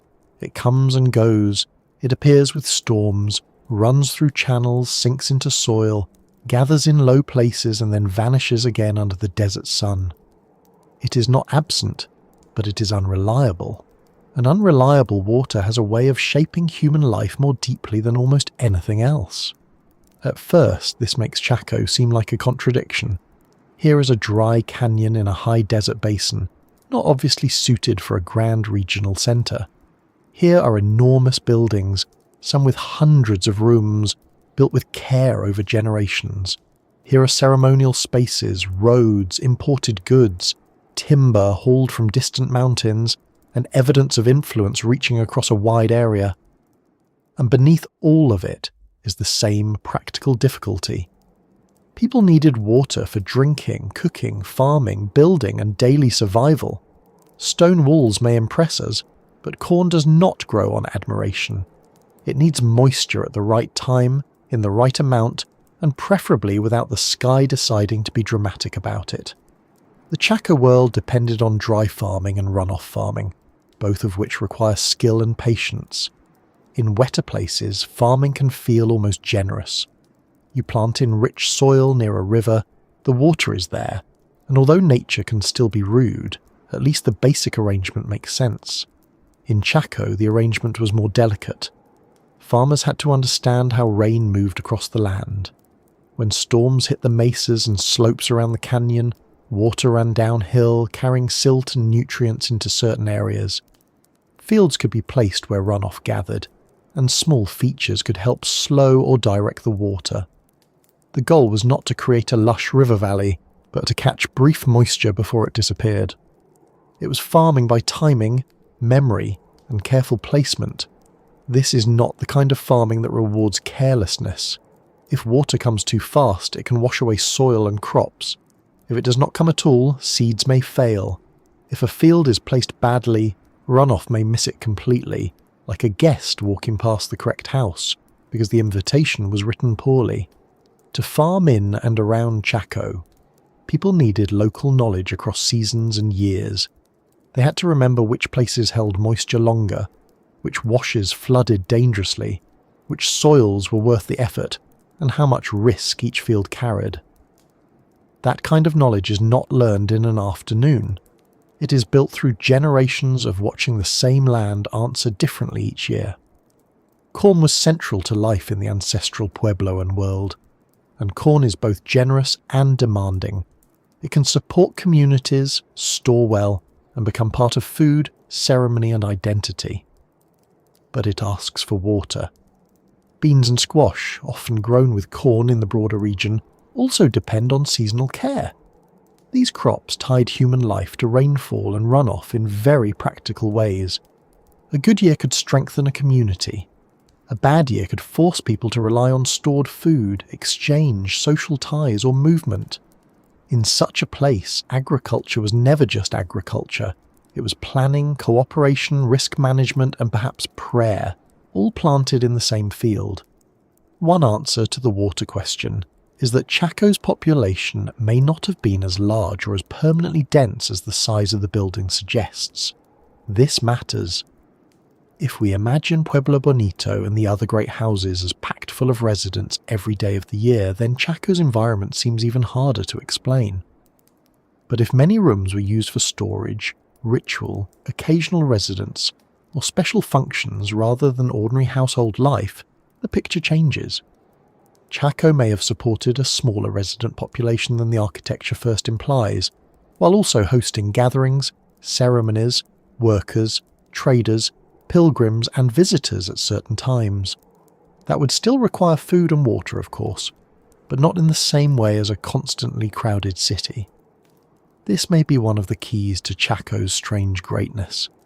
It was not necessarily trying to be a desert version of a modern urban centre, with every room filled, every plaza busy, and someone always complaining about noise upstairs. It may have been a place that expanded and contracted in human presence. Quiet at some times, crowded at others. A centre where people gathered for important events, then returned outward to communities across the region. Its buildings could be large because their role was ceremonial, social, storage-based, and symbolic, not only residential. Their size was part of their power, even if they were not always full. Still, even a gathering place in the desert must solve the problem of supply. Food could have been grown locally in favourable years, but the canyon alone may not have reliably produced enough to support all activities at every moment. This raises the possibility that food moved into Chaco from surrounding communities, especially during major building projects or ceremonies. If Chaco was the heart of a regional system, then its nourishment may also have been regional. Corn, goods, labour, and people could have flowed toward the canyon through relationships of obligation, ritual, kinship, exchange, or authority. In other words, Chaco may have survived not because the canyon itself was abundant, but because the network around it was broad. That changes how we think about water scarcity. A dry centre can exist if it is socially connected to wetter or more productive places. Many human societies have supported important ceremonial, political or religious centres in difficult environments by drawing resources from wider regions. Chaco may have done something similar, though in its own ancestral Puebloan way. The canyon's limits did not prevent greatness. They may have made regional cooperation more necessary, and a place that manages cooperation can become powerful. Scarcity can create authority. That is not always comfortable to say, but it is often true. In a difficult environment, the ability to organize storage, labor, ceremonies, and exchange can make some people or institutions very important. If Chacoan leaders, ritual specialists, or lineages were associated with bringing people together, marking seasonal cycles, coordinating construction, or redistributing resources, then the dry canyon may have become a stage where power was made visible. A great house in a wet valley says, "We are prosperous."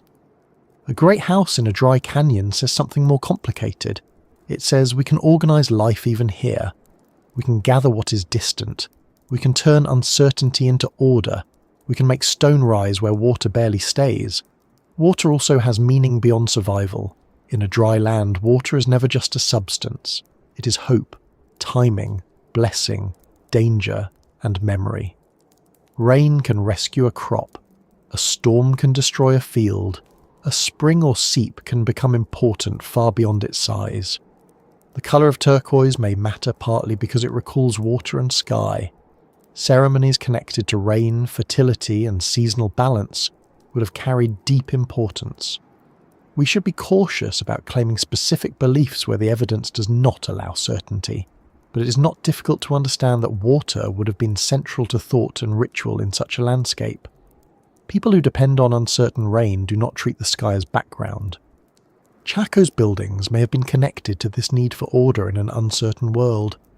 The great houses were stable, massive, and carefully aligned. The roads were straight. The plazas were shaped. The kivas were formal. All of this order existed inside a landscape where rainfall could be unpredictable. That contrast is powerful. Human beings often respond to uncertainty by creating patterns. We make calendars, rituals, storehouses, rules, stories, and monuments. We cannot control the weather, but we can create systems that help us live with it. Chaco may have been one of those systems made enormous. There is also a practical side to building with water in mind. Masonry requires water for mortar and plaster. Workers require water. Construction requires planning around seasons. Large building projects could not simply ignore the environment. They may have been timed during periods when conditions were more favourable. Tree ring evidence from beams has helped researchers understand construction periods, and climate studies suggest that Chaco's rise occurred during intervals that were not always as dry as the region can be. There were better years, wetter stretches, opportunities when farming and construction could expand. But such good periods do not last forever in the southwest. The same climate that allowed growth could later turn against it. This is one of the quiet tensions in Chaco's story. The builders may have created a system strong enough to flourish during favourable periods, but vulnerable when droughts became severe or repeated. A regional centre can draw strength from many communities, but it can also become fragile if many communities face hardship at once. If fields fail in several places, there is less food to move. If water becomes scarce, gatherings may become harder.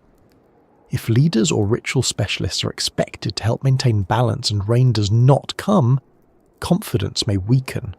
Environmental stress does not act alone, but it can press on every other part of society. Still, we should not imagine Chaco's people as helpless victims of climate. They were skilled, observant, and adaptive. They lived in the southwest for generations, and descendant Pueblo communities continue to hold knowledge of living with dry lands today. The question is not whether they understood the environment. They did. The question is, what happened when the demands of the Chaco system became too large for the changing conditions around it, or when people chose different ways of organizing their lives? Water scarcity may have shaped both the rise and the transformation of Chaco, but it was never the only actor. To see this more clearly, picture a year of uncertain rain. In early spring, families prepare fields, watching the sky and soil, Seeds are planted with care. People know where water should run if storms come. They know which fields are riskier. They know what food is stored and what obligations connect them to others. In the canyon, construction may continue, or ceremonies may be planned. Travellers may be expected. Goods may need to move. Then the sky delays. Days pass bright and dry. Clouds gather but drop rain somewhere else. The sort of behaviour that would make even a calm farmer mutter under their breath. Eventually a storm comes, but perhaps too hard, perhaps too late, perhaps not enough. In such years, the social network matters as much as the field. Who has surplus? Who owes whom? Who can travel?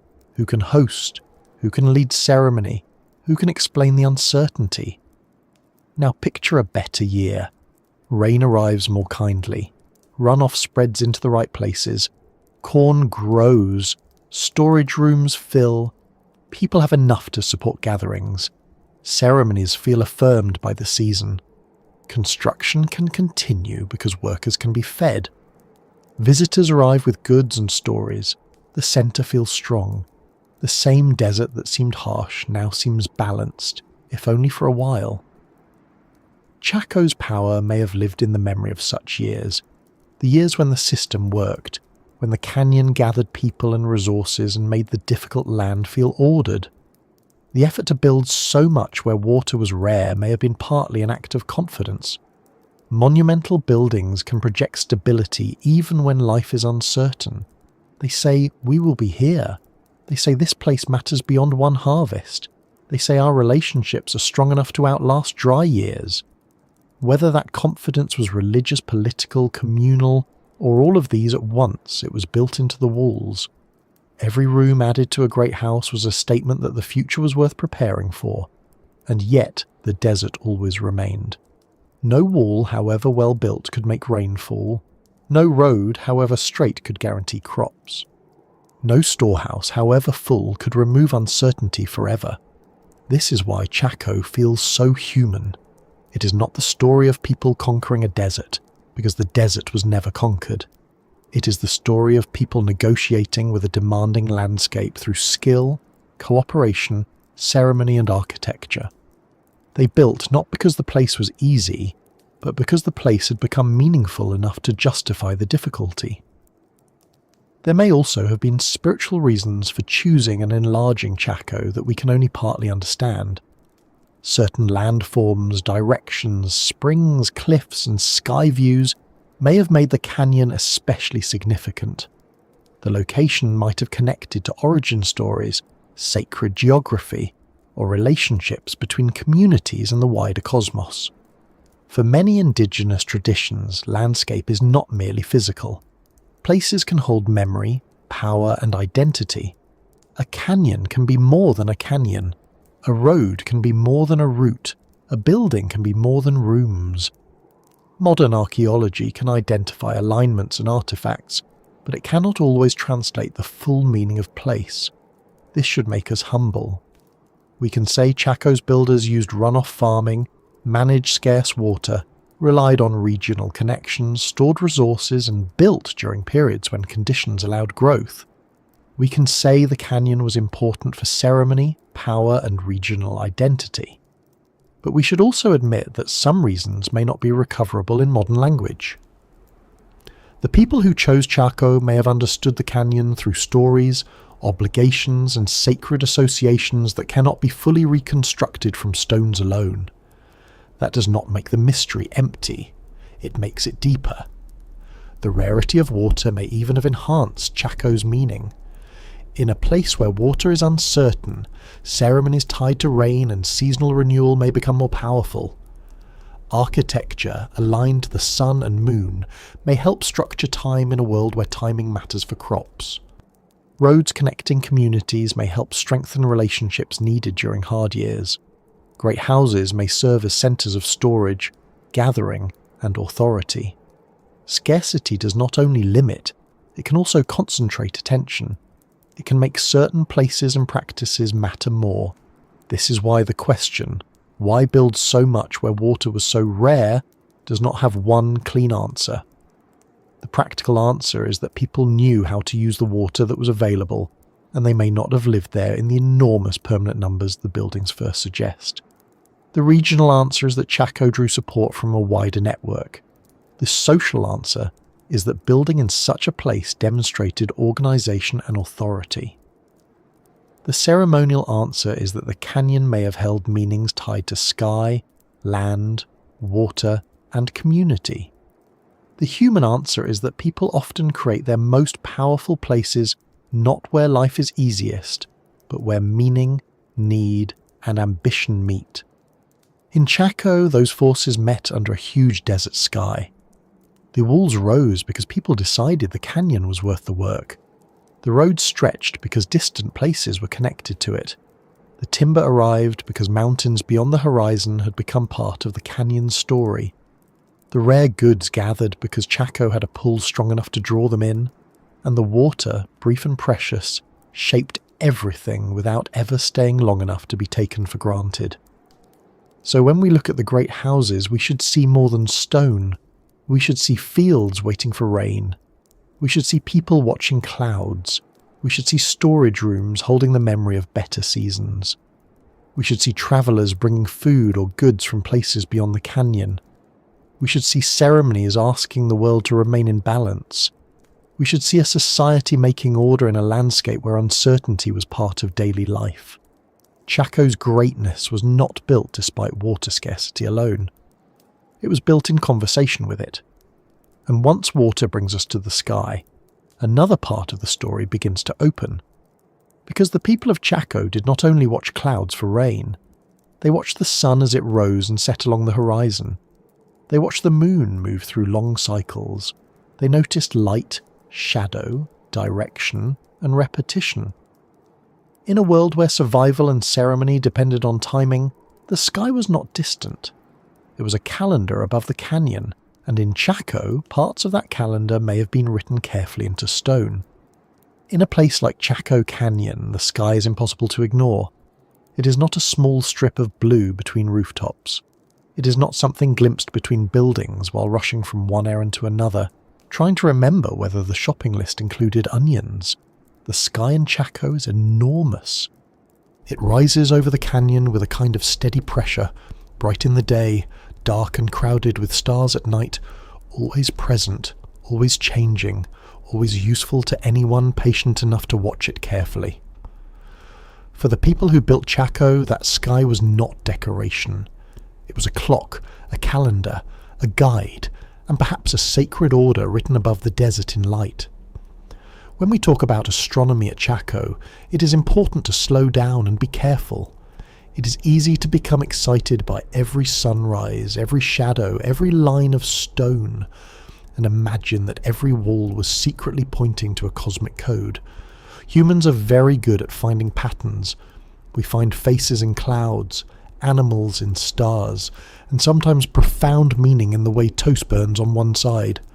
So, not every possible alignment at Chaco can be treated as certain. Researchers still debate many details, and descendant Pueblo communities hold knowledge and perspectives that do not always fit neatly into archaeological diagrams. But even with that caution, one thing is clear. The builders and people of Chaco paid close attention to the sky. They had good reasons to do so. In the high desert, timing matters. Planting, harvesting, travel, ceremony, and preparation all depend on seasonal rhythms. You need to know when the sun is turning north or south along the horizon. You need to know when days are growing longer or shorter.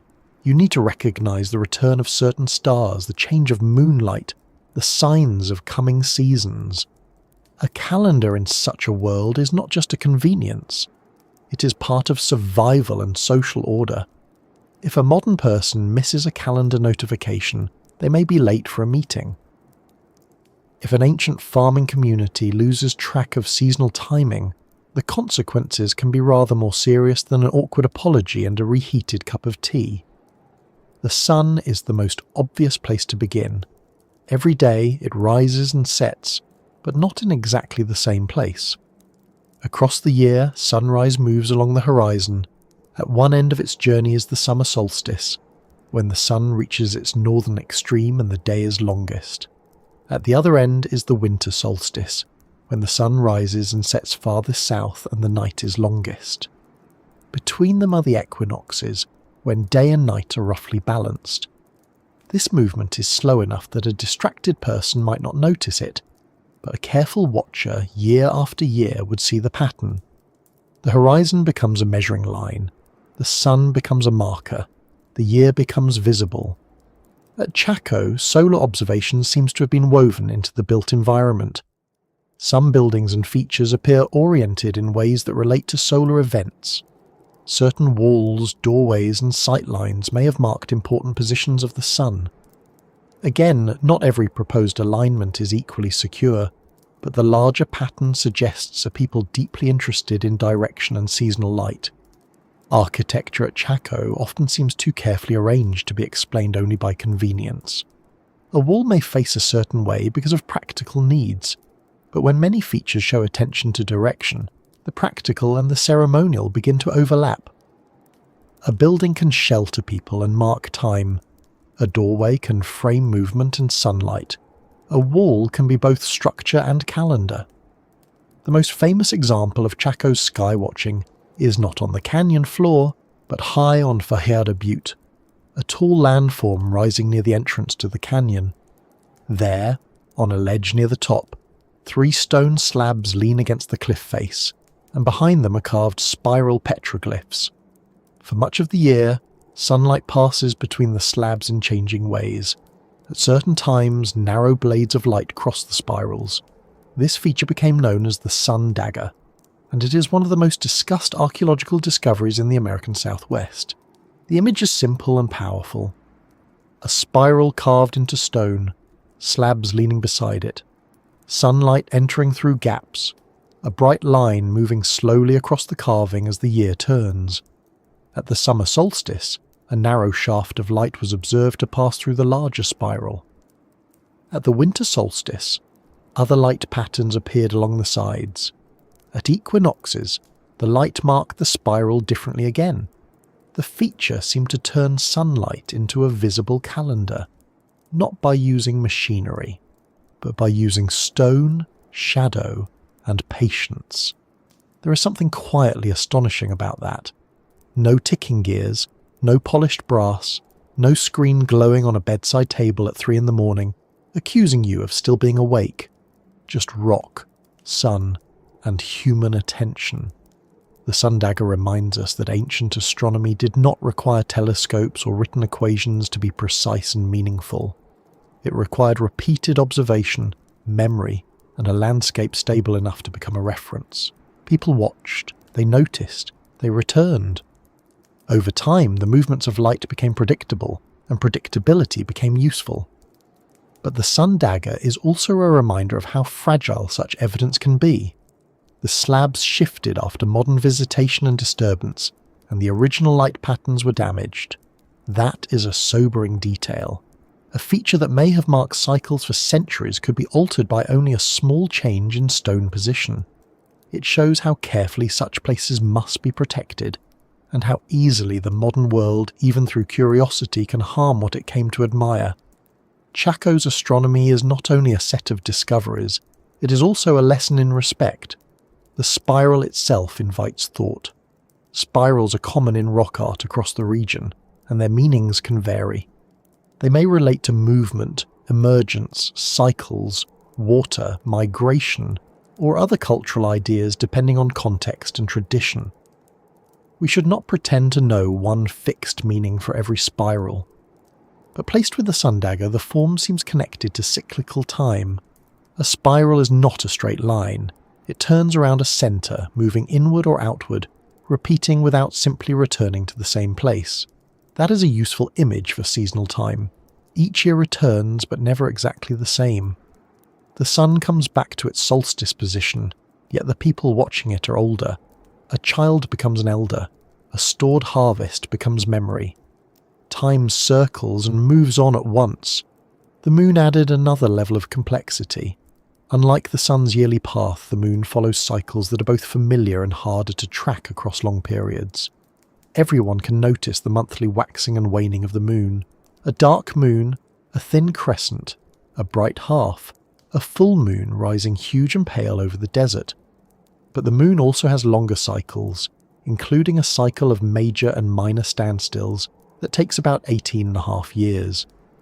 During a major lunar standstill, the moon rises and sets at its most extreme positions along the horizon. To notice this cycle requires observation across many years. One person could see it, but a community remembering across generations could understand it better. Some researchers have proposed that Chacan buildings and roads may reflect attention to these lunar standstill positions. Pueblo Bonito, Chetro Kettle, and other great houses have been studied for possible relationships to solar and lunar alignments. Certain outlying sites in the wider Chacoan world also appear to connect with lunar events. One often discussed place is Chimney Rock, in present-day Colorado, where the moon rises between twin rock pillars during a major lunar standstill. This site was connected to the broader Chacoan sphere, and it suggests that long lunar cycles may have held special importance across the region. If so, Chaco was not only watching the sun's annual path, it was participating in a larger sky calendar that unfolded over decades. Think about what an 18.5-year cycle means in human terms. It is longer than childhood. It is long enough for a generation to change roles. A young person who watches one stand still may be an adult by the next. Elders may remember previous events and teach younger people where to look. The sky becomes a way of linking generations. Knowledge is not held only in one mind, but in community memory, ceremony, and place. A lunar event that returns after nearly 19 years is not something a casual observer tracks by accident. It requires commitment. It requires cultural importance. It requires people to care enough to look again and again. In this way, Chaco's astronomy may have helped bind society together. A shared calendar does more than tell people when to plant. It tells them when to gather. It gives rhythm to ceremony. It creates expectation. It allows distant communities to coordinate movements and obligations. If Chaco was a regional centre, then skywatching may have helped structure the moments when people came there. The sun and moon could provide a timing system that was visible to everyone, yet interpreted by those with special knowledge. That combination can be powerful. The sky belongs to all, but not everyone reads it in the same way. This may have given ritual specialists or leaders an important role. If certain people knew when celestial events would occur, and if those events were tied to ceremonies, farming cycles, or social gatherings, then astronomical knowledge could become social authority. This does not mean Chaco's leaders were tricking people with sky tricks, like magicians hiding a rabbit behind the moon. It means that in many societies, knowledge of time, seasons, and sacred order gives certain people responsibilities and influence. To know when to gather, when to plant, when to perform ceremony, and how the cycles fit together is to help organise the world. The great houses themselves may have worked as instruments of this organisation. A building aligned to a solstice sunrise does not have to be a scientific observatory in the modern sense. It can be a ceremonial structure that makes the solar cycle visible. On a certain morning, light falls in a certain way. People gather, a season turns, memory is renewed. The event is not only observed, it is experienced collectively. The architecture gives the sky a place to enter human life. Casa Rinconada, one of the great kivas in Chaco Canyon, is often mentioned in discussions of solar alignment. This large circular structure, set apart from the great houses on the south side of the canyon, has features that some researchers believe relate to the movement of sunlight at certain times of year. Whether every detail was intentionally astronomical remains debated, but the possibility fits the broader pattern of Chacoan concern with direction, light, and ceremony. A great kiva is already a powerful space. If sunlight entered or aligned in meaningful ways during seasonal events, the effect would have been even stronger. People inside or near the structure would not merely be told that the year had turned, they would see it happen in stone and light. One of the most interesting things about Chaco is that its astronomy does not stand apart from everything else. It is connected to roads, buildings, plazas, great kivas, landscape features, and regional movement. The sky was not studied from a separate tower by someone in a robe muttering calculations, though one imagines there may have been some muttering during cloudy weather. Instead, sky watching was embedded in the built world. Direction mattered in architecture. Horizon points mattered in landscape. Light and shadow mattered on stone. Celestial cycles helped organize events on the ground. That relationship between sky and land is easy to overlook if we think of astronomy as something above us and architecture as something below. In Chaco, the two may have been joined. The canyon became a place where celestial order could be made visible in earthly form. A straight road across the desert might align with a direction that mattered. A great house might face a seasonal point. A petroglyph might receive sunlight on special days. A gathering might occur when the sky signalled the proper time. The result was not simply a settlement under the sky. It was a landscape participating in the sky. At night, the experience would have been just as powerful. Without modern light pollution, the stars above Chaco would have been brilliant. The Milky Way would have crossed the dark sky like a pale river. Planets would move against the star background. The moon would change the brightness of the landscape, turning cliffs silver one night and leaving them nearly invisible another. For people moving across the desert, the sky could guide travel. For people telling stories, it could hold ancestors, beings, directions, and meanings. For farmers, it could mark seasons. For ceremonial leaders, it could structure events. The night sky was not empty darkness. It was information and presence. It is worth pausing here to think about patience. Modern life trains us to expect quick answers. We check the weather in seconds. We let devices tell us sunrise, sunset, moon phase, and the exact time our package may arrive, usually with heroic optimism. Chaco's sky knowledge was different. It was built by watching. A solstice is seen once a year. A lunar standstill comes after nearly 19 years. A pattern in shadow may require returning to the same place again and again. This kind of knowledge asks people to slow down, to trust memory, and to pass observations forward. It is science, but not the kind that happens in a hurry. It is careful attention stretched across generations. The desert helped make this possible. Chaco's wide horizons and clear skies would have supported observation. The dry air, the open land, and the visible horizon points all made the movement of celestial bodies easier to follow. But again, the desert did not do the work alone. People had to notice. They had to care. They had to build in response. The sky may offer patterns, but culture decides which patterns matter. That is why Chaco's sky written in stone feels so important. The builders were not merely tracking time because they needed a calendar. They were turning time into place. The sun's movement, the moon's long cycle, the changing seasons, all of these could be anchored in buildings and rock art.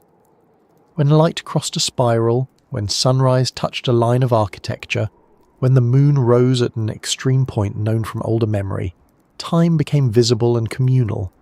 It was no longer only something passing overhead. It was something built into the canyon. This may also help explain the scale of Chaco. A regional centre needs more than buildings. It needs rhythm. It needs times when people know to gather, roads that guide them, ceremonies that give purpose to movement, and signs that connect human action to a larger order. The sky provides a rhythm that no single leader can invent. The sun returns, the moon cycles, seasons change. By aligning architecture and ceremony with these cycles, Chaco may have placed itself within an order that felt larger than any one community. The canyon became not simply a place people chose, but a place where the movements of the cosmos could be met on the ground. Of course, there is still much we do not know. We do not know exactly what words people used for these events. We do not know every ceremony connected to solstice or moonrise. We do not know how knowledge was taught, who held it, or how it differed among communities. We do not know whether every person who came to Chaco understood the same alignments in the same way. Human societies are rarely that tidy. Even today, people can attend the same event and leave with completely different explanations, especially if one of them missed breakfast. Ancient Chaco was surely no less complex, but uncertainty does not erase the larger picture. Chaco was a place of careful orientation, repeated observation, and likely celestial meaning. The famous sun dagger shows sunlight used with precision and symbolism. Possible lunar alignments point toward long-term sky watching. Great kivas and great houses suggest built spaces where seasonal timing may have mattered. Roads and outliers show a wider system that could have been coordinated by shared calendars and ceremonial cycles. Together, these details reveal a society watching the heavens not from idle curiosity, but because the sky was woven into the way life was organized. There is something deeply human in that. Across the world, people have looked upward to make sense of time. Stonehenge, Newgrange, Maya cities, Egyptian temples, Polynesian navigation, and countless smaller local traditions all show the same basic truth. The sky gives order. It returns when human life feels uncertain. It marks cycles that outlast individual lives. It offers a rhythm larger than hunger, politics, weather, and worry. Chaco belongs to this broad human habit, but in its own desert way, with sandstone walls, straight roads, hidden light patterns, and moonrises remembered across generations. If we imagine Chaco during a major gathering, the importance of this becomes clearer. People arrive from distant communities, perhaps following roads or known routes. They bring food, goods, offerings, and expectations. The timing is not random. It may be tied to a turning of the sun, a seasonal ceremony, or a lunar event long anticipated. The great houses frame the gathering. Kivas hold ritual. The canyon walls reflect sound and light. Then, at the appointed moment, sunlight or moonrise confirms what people have come to witness. The sky and the built world agree. In that agreement, the social world is renewed. This is not a small achievement. To build a society around such cycles requires trust in observation, trust in memory, trust in the places where events are marked, and trust in the people who interpret them. Chaco's stonework often impresses us because it is physical and visible, but the invisible achievement may have been just as important. The builders created a system of shared timing. They turned a difficult landscape into a calendar of gathering. They made the canyon a place where the sun and moon could help hold a regional world together. And once we understand that, the roads begin to look different again. They were not only routes for moving bodies and goods, they may also have been paths through a timed landscape, ways of arriving at the right place for the right event. They connected communities not only in space, but perhaps in ceremony and season. A road leading toward Chaco might have carried turquoise, food, timber, and travellers, but it may also have carried anticipation. People did not just go to Chaco. They arrived when the world told them it was time. So the sky over Chaco was not distant. It entered the canyon in beams of light, in shadows on stone, in the bright path of the moon, in the long count of seasons, and in the memories of people who watched carefully. It helped shape when fields were planted, when ceremonies were held, when communities gathered, and how the great centre understood itself. The desert basin may have been dry, but above it was a calendar that never stopped moving. And beneath that calendar, Chaco's roads reached outward, drawing in goods, travellers, and stories from far beyond the canyon walls. To understand Chaco as a centre, we have to let the roads lead us outward. The canyon itself is impressive enough, with its great houses, plazas, kivas, walls, and patient relationship with the sky. But Chaco was never only the canyon. Its power stretched across the desert through movement. People came and went. Goods arrived from far away. Timber came from distant mountains. Turquoise passed through the region in quantities that still make archaeologists pause. Shells from the sea, birds from the south, copper bells, fine pottery, and other rare objects found their way into this dry basin in northwestern New Mexico. The canyon may look remote now, but in its time it was tied to a wide and active world. This is one of the great surprises of Chaco. A person standing there today might feel far from everything. The land is open, dry, quiet, and wide. The roads leading to the modern park can still feel slow, and even now it is not the kind of place one reaches by accident while looking for a sandwich. But 1,000 years ago, Chaco was not isolated in the way a modern visitor might assume. It was connected by memory, travel, exchange, and obligation. Its roads crossed the desert. Its buildings echoed across the wider region. Its goods came from places beyond the horizon. The canyon was less like a lonely ruin, and more like a centre of gravity, pulling people and materials toward it from many directions. The roads are the most visible sign of that pull, though they can be difficult to see unless you know what to look for. Many ancient paths are made by repeated walking. They bend gently around obstacles and follow the easiest ground because people, quite sensibly, prefer not to climb something if they can walk around it. Chican roads can be different. Some are broad, some are unusually straight. Some continue across the land in ways that seem more formal than practical. They may climb over ridges, cut through uneven terrain, or follow lines that appear to value direction more than comfort. This has made them one of the most discussed features of the Chaco world. A road is never just dirt. It is a decision made visible. It says that one place is connected to another. It says that people expected movement. It says that enough people cared about that movement to mark it, clear it, use it, remember it, and perhaps teach others where it went. In Chaco, the roads seem to say even more. Their straightness has led many researchers to wonder whether they were ceremonial routes as well as practical ones.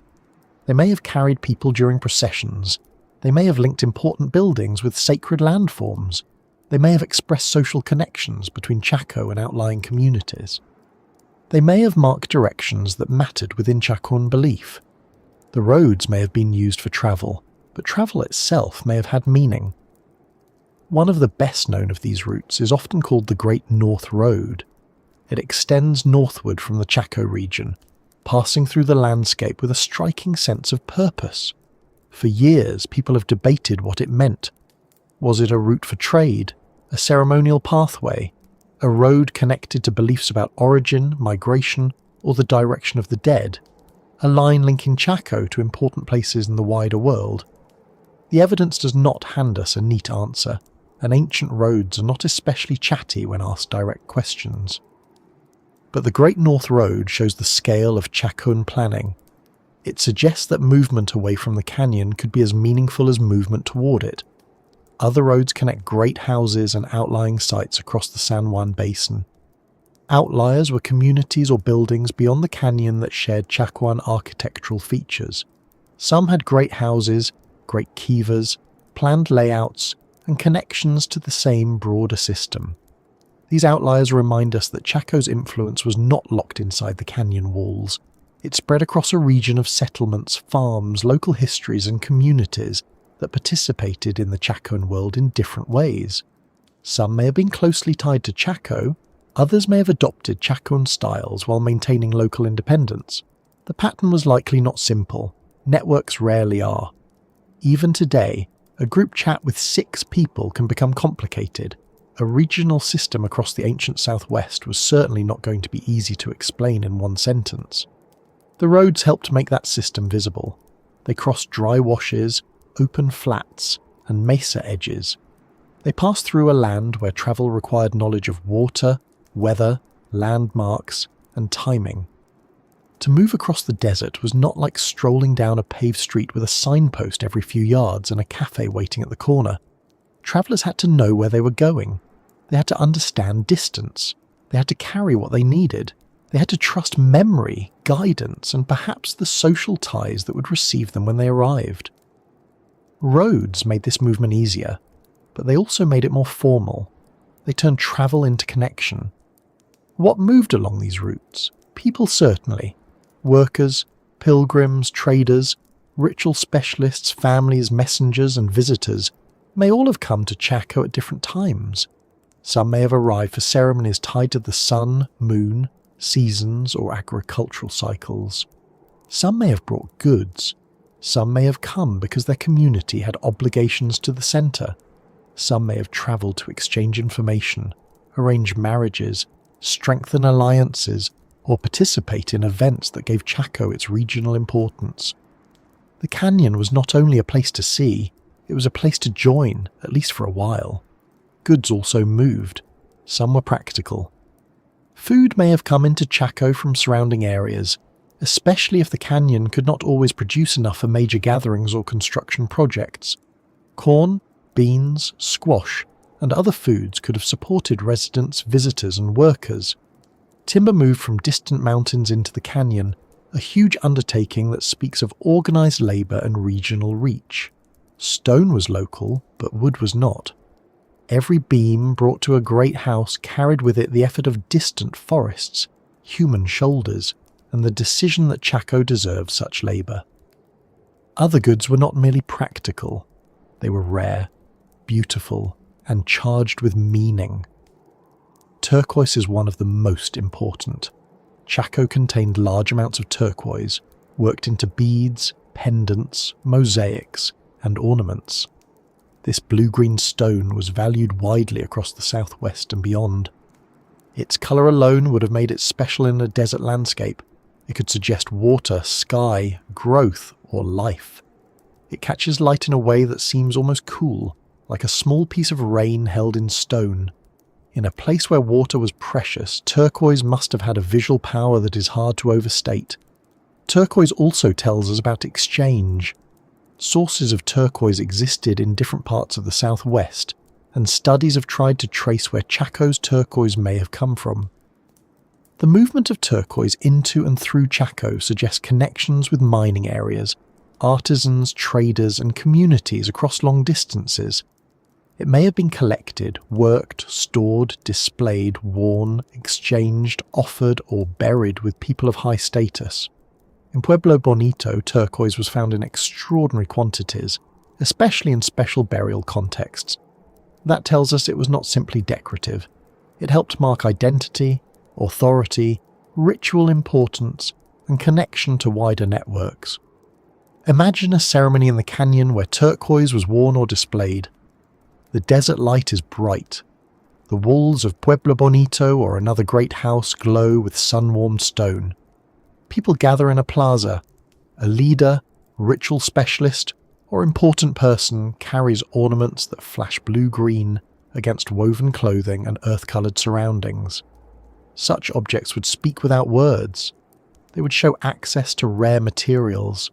They would show connection beyond the canyon. They would link the body of a person to water, sky, distance, and value. In societies without written signs in the modern sense, objects often do a great deal of speaking. Shells tell a similar story, but from another direction. Marine shells found in the Chaco world came from faraway coasts, likely through exchange networks that reached toward the Pacific or the Gulf of California. To hold a shell in Chaco was to hold evidence of a world beyond the desert. Many people who saw such objects may never have seen the ocean itself. The shell would have carried distance in its shape, texture, and sound. It is easy to forget how powerful rare materials can be when modern shops can bring objects from everywhere to almost anywhere. In the Chaco world, a shell was not just a pretty thing, it was a traveller. Scarlet macaws add another striking piece to the story. Remains of these bright birds have been found in Chaco, and their presence points toward connections far to the south.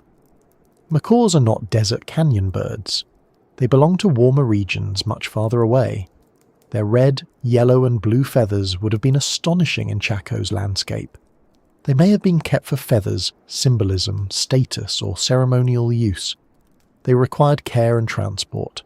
They show that Chaco was linked, directly or indirectly, to long-distance exchange systems extending toward Mesoamerica. The canyon received not only objects, but living beings from another ecological world.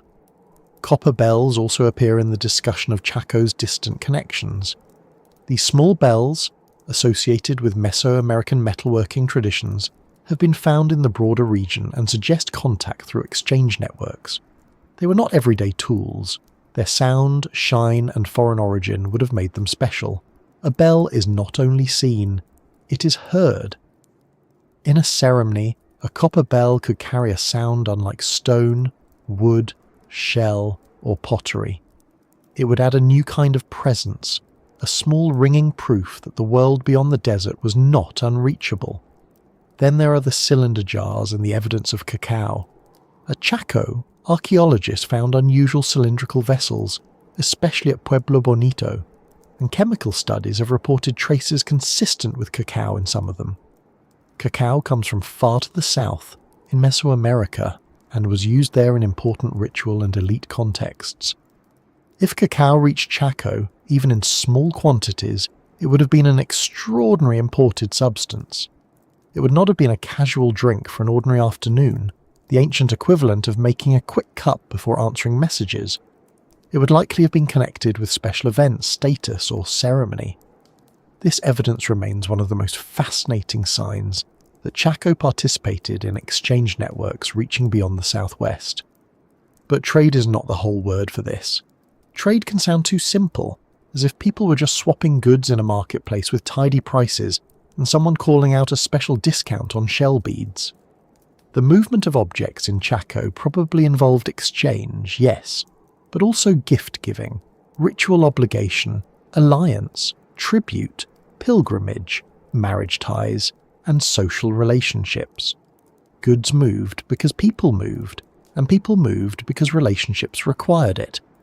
A piece of turquoise might not have been simply bought. It might have been given, owed, inherited, offered, displayed, or buried. A macaw feather might carry meaning that cannot be reduced to value.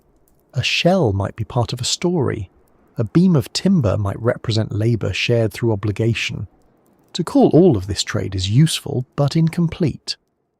Chaco's roads were the physical side of these relationships. They made it possible to imagine the region as connected. They linked the centre with outliers, outliers with other places, and communities with a shared architectural and ceremonial language. They may have helped goods move, but they also helped ideas move. Building styles spread, ritual practices spread. Pottery styles and designs carried information. People who travelled to Chaco may have returned home with stories, techniques, symbols, and expectations. A regional system is not made only from material things.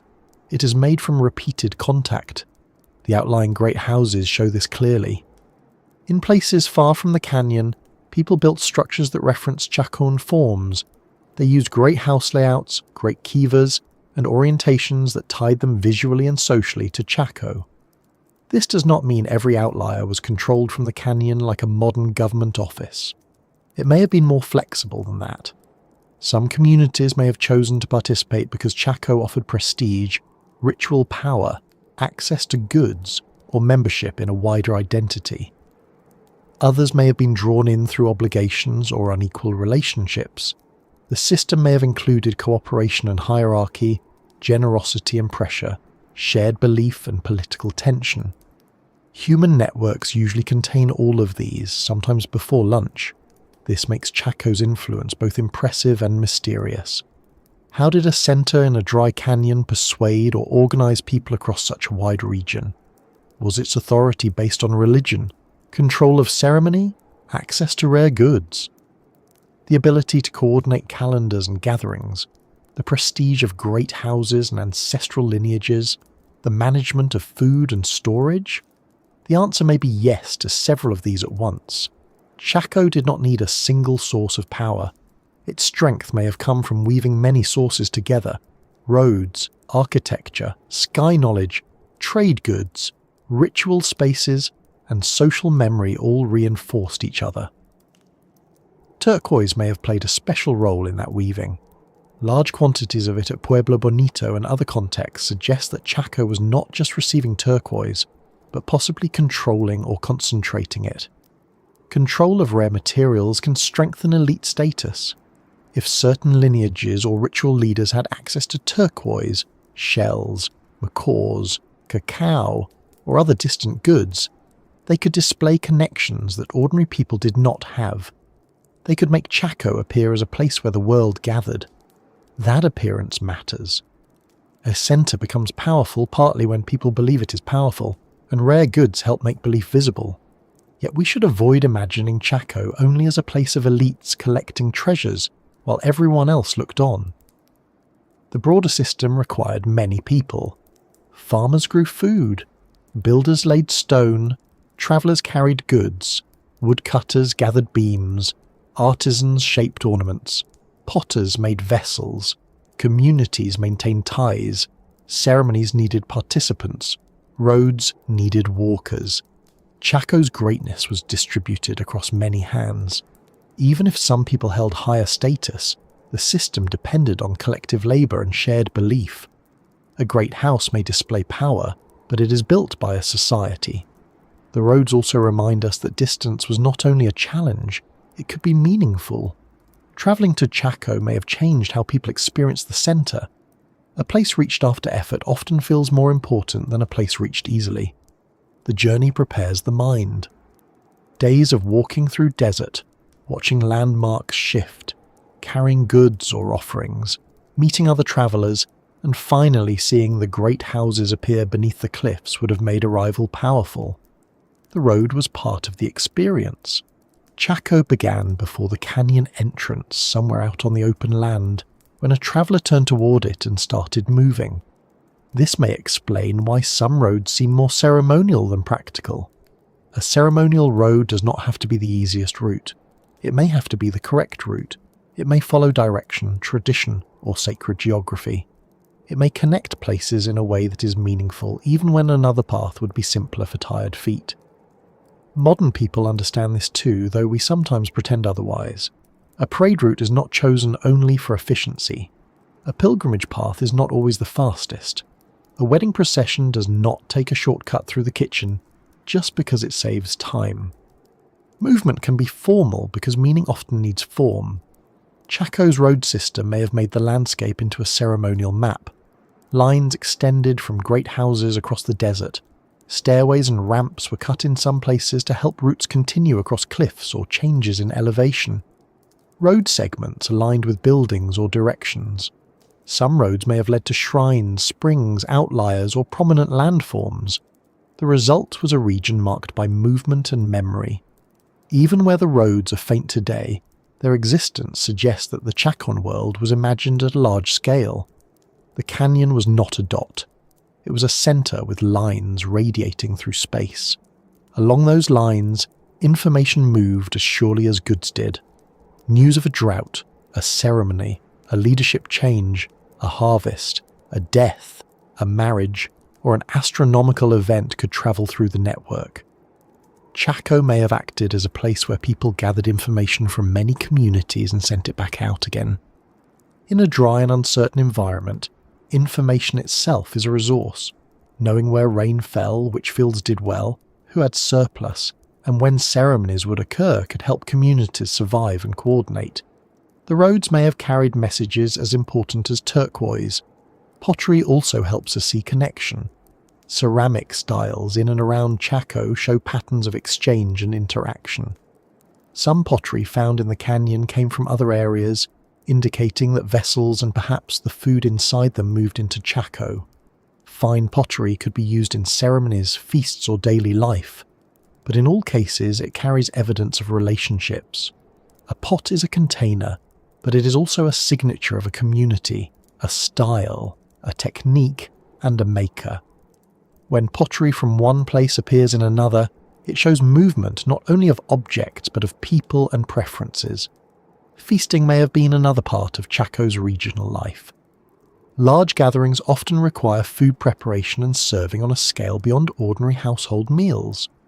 Feasts can build alliances, display generosity, create obligations, and reinforce social order.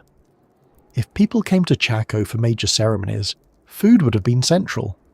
Eating together is one of the oldest ways humans make relationships real. It is hard to maintain a regional system on architecture alone. At some point, someone has to feed people, preferably more successfully than that one relative who insists dry biscuits count as a full meal. Food, Rare goods, roads, and ceremonies all come together in this picture. A visitor may have brought corn from an outlying community, received or seen turquoise ornaments, participated in a ceremony timed to the sun or moon, walked along a road that connected their home to Chaco, and returned with a stronger sense of belonging to the wider system. That is how a centre sustains itself. It gives people reasons to come, reasons to remember, and reasons to return. But such systems can also become fragile. The wider the network, the more it depends on continued trust and resources. If drought worsens, if food becomes scarce, if communities feel burdened, if authority weakens, if ceremonies no longer seem to hold the world in balance, the roads may begin to carry fewer people. Goods may stop arriving. Outliers may turn inward. The centre that once gathered everything may begin to feel heavy. Chaco's roads, so powerful in its rise, also raise questions about its decline. A network can strengthen a place, but when conditions change, the same network can reveal stress. For now, though, the roads crossing the desert show Chaco at its most connected. They reveal a world in motion. Turquoise from distant sources, shells from coasts, macaws from the south, timber from mountains, pottery from surrounding communities, food from fields near and far, and people from across the region all converged on the canyon. Chaco was not merely built in the middle of the desert. It made the desert into a connected landscape. It turned distance into relationship. That may be one of the clearest answers to why this great centre was built where it was. Chaco did not need to sit beside a huge river if it could become a river of movement itself. Its roads carried people instead of water. Its networks carried goods instead of currents. Its ceremonies gathered communities like tributaries into a basin of stone. The canyon's dryness made water precious, but its location, architecture, and meaning allowed other kinds of flow to gather there. Labour flowed in, materials flowed in, knowledge flowed in, authority flowed in. And for a time, all of it made Chaco one of the most important places in the ancient Southwest. The desert roads are quieter now. Many are faint, broken, or visible only from above or through careful study. The turquoise no longer moves through Pueblo Bonito in the same way. The maquis are gone. The ceremonies that once filled the plazas are not visible to visitors walking among the ruins, but the traces remain. A road line across open land, a shell far from the sea, a beam from a mountain forest, a blue-green stone buried with care. Each one points outward from the canyon and back again, showing that Chaco's heart beat through connection. And yet every network must face change. The same desert that gave Chaco its power also tested it. The same roads that brought people in could later carry them away. The same fields that produced in good years could fail under long drought. The same centre that once gathered meaning could become difficult to maintain when the world around it shifted. To follow Chaco's story further, we have to watch what happens when distance, drought, and social pressure begin to pull at the great centre, and when the people of Chaco start making choices that would change the canyon forever. Every great centre has a moment when the question changes. At first, we ask how it rose. How did people build so much in a dry canyon? How did timber travel from distant mountains? How did turquoise, shells, macaws, pottery and people move across the desert toward one place? How did roads, great houses, plazas and kivas come together into a system that could hold attention across such a wide region? But eventually another question begins to press in from the edges, quieter at first, then harder to ignore. If Chaco was so important, why did people leave it? The answer is not simple, and it should not be made simple just because a simple answer would fit nicely into a neat little box with a label on it.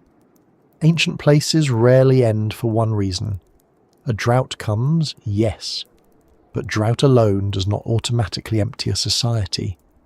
Distance becomes harder, but distance had always been part of Chaco's world. Crops fail, but people can adapt. Authority weakens, but communities can reorganize. Traditions change, but memory continues. The leaving of Chaco was not like switching off a lamp. It was more like a long evening, where the light fades slowly, room by room, until you realise the house is no longer being used in the same way. By the late 11th and early 12th centuries, Chaco had already reached an extraordinary level of development. Great houses stood in the canyon, roads extended outward, outlying communities participated in the Chacan world. Rare goods had gathered in important places. Construction had taken effort across generations. But the environment of the Southwest is never still, and it is never entirely gentle. The same dry land that people had learned to farm and manage could become harsher when rainfall patterns shifted. In the 12th century, severe droughts affected the region. Tree ring studies and other climate evidence show that parts of the Southwest experienced long dry periods, and for communities dependent on rainfall, runoff, and careful farming, those changes would have mattered deeply.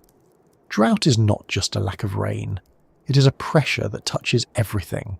It dries fields, lowers yields, reduces available wild plants, stresses animals, limits water for people, and forces communities to rely more heavily on stored food or outside support. It also tests belief. If ceremonies were tied to rainfall and seasonal balance, repeated drought could raise difficult questions. If leaders or ritual specialists were expected to help maintain harmony between people, land and sky, what happens when the sky stays empty? A dry year is hardship. A sequence of dry years can become a crisis of food, movement, trust, and meaning. In a place like Chaco, water scarcity was always part of life, but long drought could make the old solutions less reliable. Runoff farming depends on storms arriving at useful times. Storage helps, but storage can be emptied. Regional exchange helps, but neighbouring communities may also be struggling. The network that once supported Chaco may have become strained when many places faced difficulty together. If outlying communities had less surplus, there would be less food to send toward the centre. If travel became more difficult because water sources were unreliable, fewer people might make the journey. If obligations to Chaco began to feel burdensome during hard years, communities may have reconsidered their participation. This is one of the important things about distance. During Chaco's rise, distance may have added meaning. Travelling to the canyon could have made arrival more powerful. Roads across the desert could have made relations. When those beliefs weaken, movement slows, not all at once perhaps. A few fewer travellers one season, a postponed gathering, a road used less often, a room no longer repaired, a storehouse not refilled as before, a ceremony held with fewer participants. These small changes can accumulate quietly. Archaeology often sees the result, but not every hesitation that led there. There is also evidence that construction patterns changed. The great phase of building did not continue forever. Some great houses were remodeled, some spaces were closed, and some areas were no longer maintained in the same way. In certain cases, rooms were sealed or filled intentionally.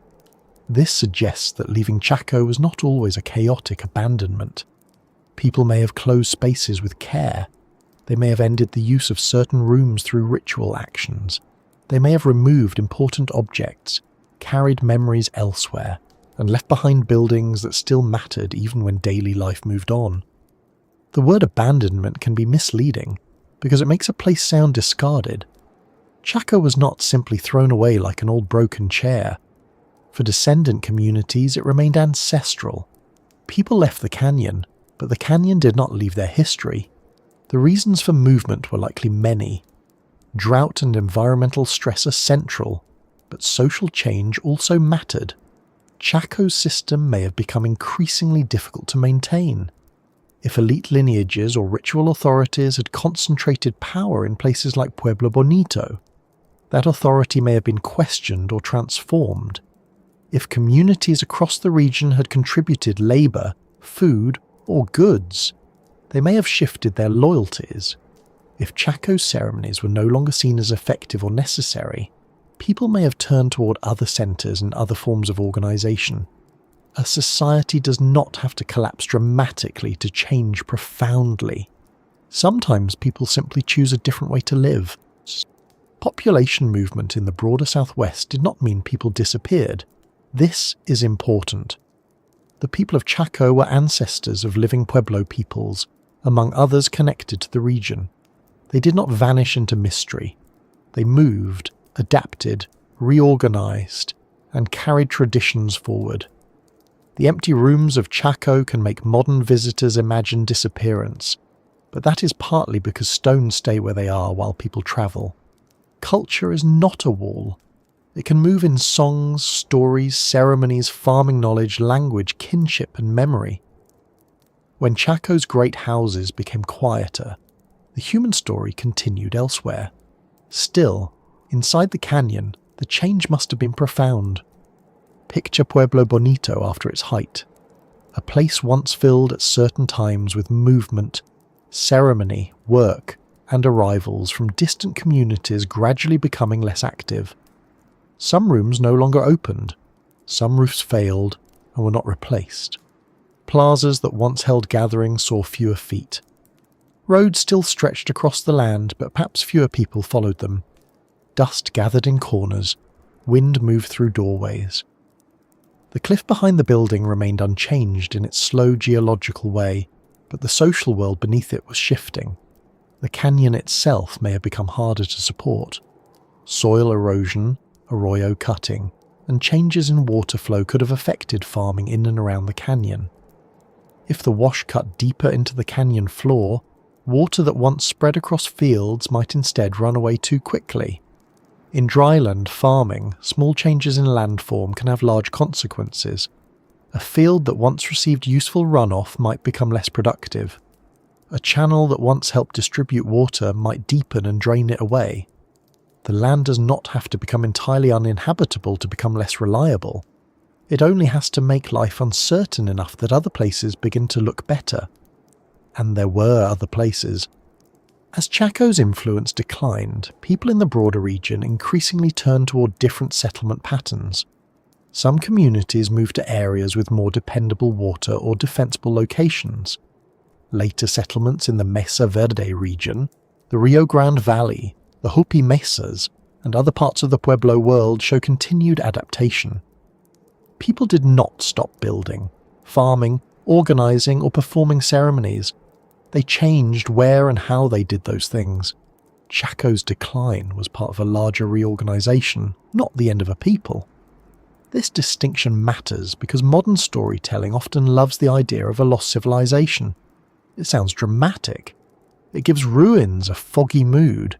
It invites phrases like vanished without a trace, which are very useful if one is trying to make a documentary trailer sound mysterious. But in Chaco's case, the civilization did not vanish. The form of the Chacoan system changed. The center lost its old role. People moved away from certain places and toward others. Traditions continued, transformed, and survived. The ruins are not evidence of disappearance. They are evidence of change. Yet the mystery remains because we do not know exactly how people experienced that change. Was leaving gradual and planned? In some cases, probably. Was there conflict? Possibly in parts of the wider region, though the evidence and timing vary from place to place. Was drought the deciding factor for everyone? Almost certainly not by itself. Did religious or political authority shift? Very likely. Did people debate whether to stay or go? It would be surprising if they did not. Humans rarely make major decisions in perfect agreement, even over simple things like where to eat, let alone whether to leave an ancestral center in a dry and changing landscape. The emotional side of leaving is easy to overlook. Archaeology can identify dates, artifacts, architecture, and climate patterns, but it cannot fully recover what it felt like to walk away from a place layered with generations of work. For people connected to Chaco, the great houses were not just buildings, they held histories. A room might be associated with an ancestor, a kiva might hold memories of ceremony, a road might carry stories of arrival, a wall might represent labour by parents, grandparents, or older lineages. Leaving such a place was not simply practical. It may have been painful, solemn, necessary, or ritually guided. It may have meant carrying part of Chaco forward in memory while allowing the stone centre to rest. Some rooms at Chaco appear to have been closed deliberately, which may suggest ceremonial endings rather than sudden flight. Objects may have been removed. Certain spaces may have been sealed. The act of closing a room can be meaningful. It says that the space is not merely unused, it is ended properly. We do similar things in modern life, though usually with less sandstone. We lock a house before moving. We pack away objects. We leave flowers at graves. We turn off lights. We say goodbye, even if the goodbye is quiet. Ancient people also marked endings. Chaco's leaving may have included such acts of closure. At the same time, not everything would have been graceful. Hard years can create tension. If food became scarce, social obligations could fray. If certain groups had more stored goods or more authority, resentment might grow. If regional communities felt pulled too hard by Chaco's demands, they might resist. If ceremonies failed to bring desired rain or balance, confidence might weaken. The decline of a centre can involve both ritual closure and social strain. It does not have to be one or the other. Human life, as always, insists on being complicated. The role of roads in this later period is especially haunting. During Chaco's height, roads made the system visible. They connected outliers, guided travellers, and perhaps structured ceremony. During decline, those same roads may have become paths of departure. People who once walked toward Chaco for gatherings may have walked away carrying objects, memories, children, and decisions. The direction of movement changed. The road did not. A road does not choose whether it is bringing someone home or taking them away. It simply lies across the land, letting human meaning pass over it. Distance may also have encouraged local communities to strengthen their own centres rather than continue investing in Chaco. If travel grew harder and returns grew uncertain, people may have preferred to build importance closer to home. Outlying great houses may have taken on different roles. Regional traditions may have diversified. Chaco's architectural and ceremonial language did not vanish immediately, but the canyon itself became less central. In this way, Chaco's influence may have dissolved outward, not like a building falling in one crash, but like water spreading into many channels after a storm. Drought, then, was a powerful pressure, but it worked through human systems. It affected food, water, mobility, storage, trust, ceremony, and authority. It made old choices harder and new choices more attractive.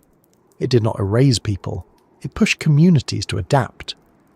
The ancient Southwest had always required adaptation, and the end of Chaco's dominance was one more transformation in a long history of movement and resilience. There is also a danger in seeing Chaco's decline as failure. The great houses were eventually no longer used in the same way, yes.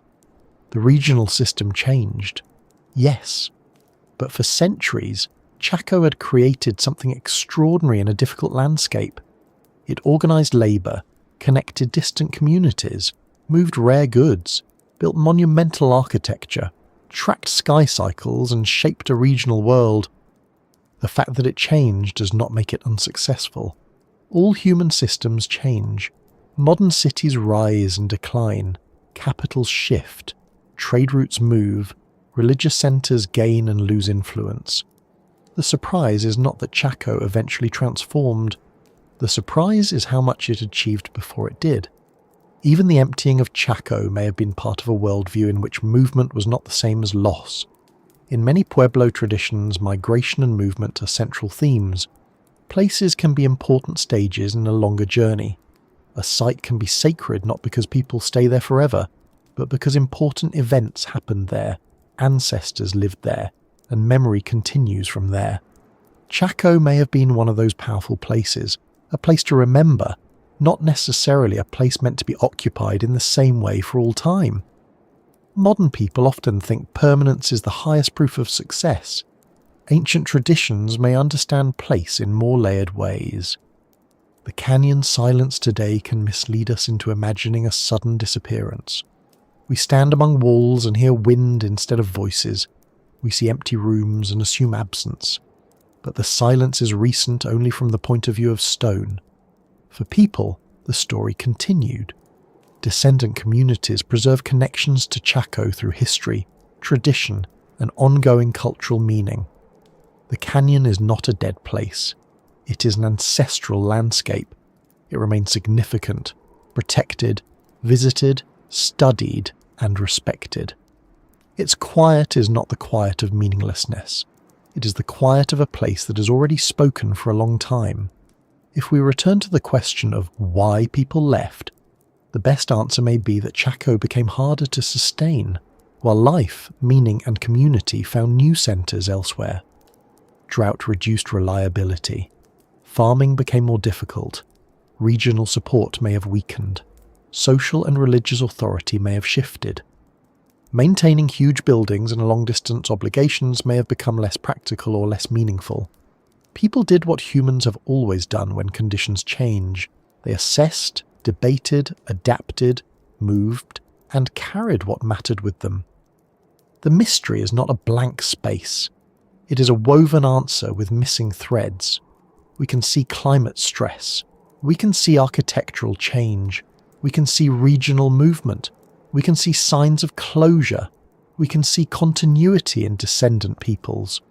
What we cannot fully see is the inner life of the transition, the conversations, the ceremonies of ending, the last gathering in a plaza, the final repair to a roof that would never be repaired again, the moment when a family decided not to return, the elder explaining why the road now led elsewhere. Those details are beyond us, and perhaps they should be approached with humility. Chaco's leaving may be one of the most human parts of the story. Building is impressive, but leaving is intimate. To build a wall is to say, "We are here." To leave a wall behind is to say something more difficult. We were here. This mattered. Now we must go on. The canyon holds that message without spelling it out. Its great houses remain, not as abandoned shells of a failed world, but as traces of a world that changed direction. As the centre quieted, the desert continued. Rain still came and vanished. The sun still crossed the horizon. The moon still reached its long standstill cycles. Roads still lay across the land, even if fewer feet followed them. Pueblo Bonito still held its curved wall beneath the cliff. Chetroquetl, Pueblo del Arroyo, Casa Rinconada, and the other great places still marked the basin. The architecture outlasted the system that built it, and because of that, Chaco became something else. Not the living centre it had been, but a memory in stone powerful enough to draw people back, century after century, asking what kind of world had once gathered there. And so we come toward the final view of Chaco, not as a puzzle to be solved once and set aside, but as a place that still shapes questions. It asks why people build, why they gather, why they align stone with sky, why they carry rare objects across impossible distances, why they stay, and why they leave. In its silence, Chaco does not give one answer. It gives a landscape full of them, waiting under the desert light. What Chaco Canyon leaves behind is not one answer, but a set of questions arranged in stone, sand, road lines, broken roofs, and long shadows. It is tempting, after walking through the story of the basin, the great houses, the scarce water, the sky watching, the trade routes, and the leaving, to want a clean conclusion. We want the canyon to tell us exactly what it was: a city, a temple, a capital, a calendar, a marketplace, a pilgrimage centre, a monument to power, a home, a warning, a mystery. But Chaco does not seem interested in choosing only one. It sits beneath the desert sky with the patience of a place that has outlasted many explanations, and it quietly suggests that human life is often more complicated than the labels we try to place on it. Today, Chaco Canyon is quiet in a way that can feel almost deliberate. The great houses no longer rise with their original roofs and upper stories intact. The plazas no longer fill with the same gatherings. The roads no longer carry regular lines of travellers coming from distant outliers. The rooms of Pueblo Bonito do not hold the daily movement they once knew, but the silence is not empty. It is full of evidence. A wall still tells you that people planned carefully. A doorway still tells you that movement was guided. A kiva still tells you that people gathered in spaces made for more than ordinary shelter. A road trace still tells you that the canyon reached beyond itself. Even a fallen stone carries the simple fact that someone once placed it there on purpose. That may be the strongest whisper of Chaco. Purpose. Nothing about the great centre feels accidental. The builders did not stumble into monumental architecture by mistake. They did not wake up one morning, look around at the dry canyon, and casually decide that a few hundred rooms, long roads, imported timber, rare goods, and sky alignments might brighten the place up a bit. Chaco required planning, labour, memory, and social agreement across generations. It required people to believe that the work mattered. That belief is still visible, even when the original words for it are not. The desert makes that purpose even more striking. In a wetter, easier place, large building might seem expected. In Chaco, every major act of construction had to answer the land. Water was limited, timber was distant, farming was uncertain, travel was demanding. The environment did not hand out comfort freely. And yet, people built anyway. That does not mean they ignored the desert. It means they knew it well enough to work within its limits, and they valued the canyon enough to bring effort into it from far beyond the canyon floor. The result was not a settlement that simply survived in a hard place. It was a centre that turned difficulty into meaning. When modern visitors stand among the ruins, one of the first feelings is often wonder at the scale. Pueblo Bonito alone can make a person stop and think. Its curved outer wall, its rooms, its plazas, its long history of construction and repair, all of it gives a sense of organised ambition. But the deeper wonder comes when you remember what is not immediately visible. The beams came from mountains. The turquoise came through networks of extraction, craft, and exchange. The shells came from distant coasts. The macaws came from far to the south. Food may have come from surrounding communities. Knowledge came from generations of watching land and sky. Chaco was made from more than stone. It was made from relationships. That is why calling it remote can be misleading. It feels remote now because modern roads approach it slowly and because the surrounding landscape is wide and spare. But in the Chacan world, the canyon was connected. It was a place people knew how to reach. It was tied to outlying great houses, ceremonial landscapes, roads, exchange networks, and shared ideas. It may have been a place where distant communities recognized themselves as part of something larger. The roads across the desert were not only lines of movement, they were lines of belonging. They said that the canyon mattered beyond the canyon. The straightness of those roads still troubles the mind in a useful way. A practical route usually tries to be easy. A ceremonial route may try to be correct. Chacan roads sometimes seem to belong to that second category, or at least to something more than ordinary foot traffic. They cross the land with intention. They suggest that distance itself was being organised. They turn the desert into a connected space, a landscape that could be read by those who understood the system. Some roads may have carried goods, some may have carried processions, some may have connected people with sacred directions or important landforms. Some may have done all of these things, because ancient life rarely kept practical and spiritual matters in separate drawers. This is one of the lessons Chaco offers gently but firmly. Modern thinking often separates life into categories. Science here, religion there, politics over there, farming somewhere outside, and dinner hopefully soon. But for the people of Chaco, the sun, water, crops, ceremony, roads, buildings, ancestors, authority and trade may have belonged to one connected world. Watching the moon could be science, ceremony, and social organization at once. Storing corn could be survival, power, and preparation for sacred gathering. Building a great house could be architecture, politics, memory, and cosmology. Chaco reminds us that the past is not simpler than the present. It is just organized differently. The sky remains one of the canyon's most powerful presences. Even now, Chaco is known for its dark night skies, and it is easy to understand why celestial movement mattered there. The stars are not faint. The Milky Way is not a pale rumour. The moon can transform the entire canyon. The sun changes the cliffs hour by hour.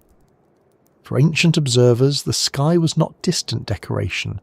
It marked seasons, guided movement, structured ceremony, and possibly confirmed the order of the world. In a dry land where timing could mean survival, the sky had practical importance. In a ceremonial centre where gathering and memory mattered, it had spiritual importance as well. The sun dagger on Fajada Butte, the possible lunar and solar alignments, the orientation of buildings, and the placement of roads all suggest that people were paying attention to cycles larger than daily life. Some cycles returned each year, others took nearly a generation. To track them required patience and shared memory. A person could not truly own such knowledge alone. It had to be passed on, confirmed, and protected through community. In that sense, Chaco's calendar was not only written in stone, it was written in people, in teachings, in repeated watching, and in ceremonies that may have helped each generation take its place inside a longer rhythm. That longer rhythm is part of what makes the leaving of Chaco feel less like a disappearance and more like a transformation.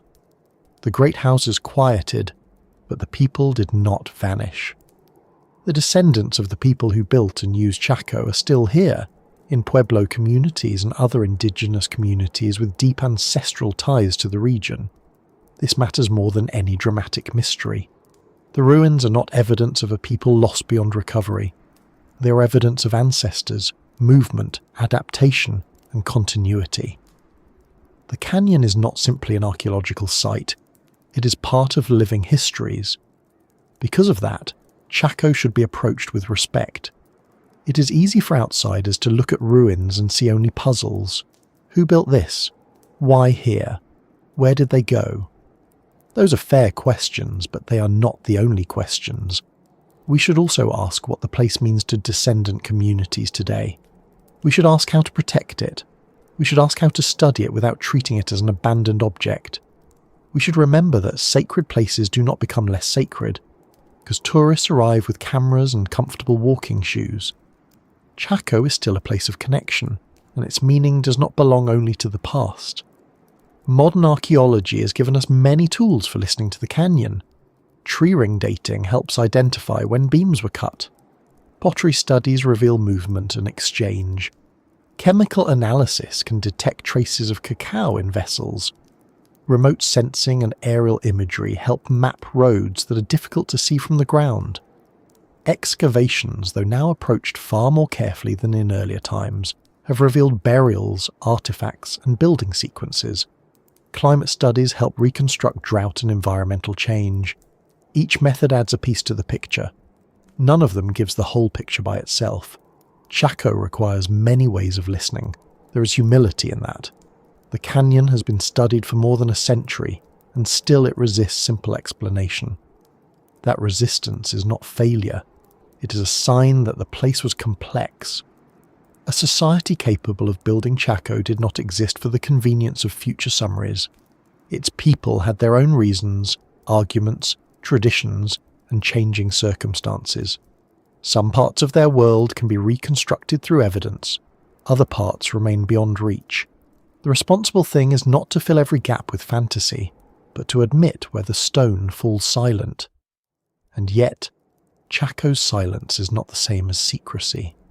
It still tells us many things. It tells us that ancestral Puebloan builders were skilled architects and planners.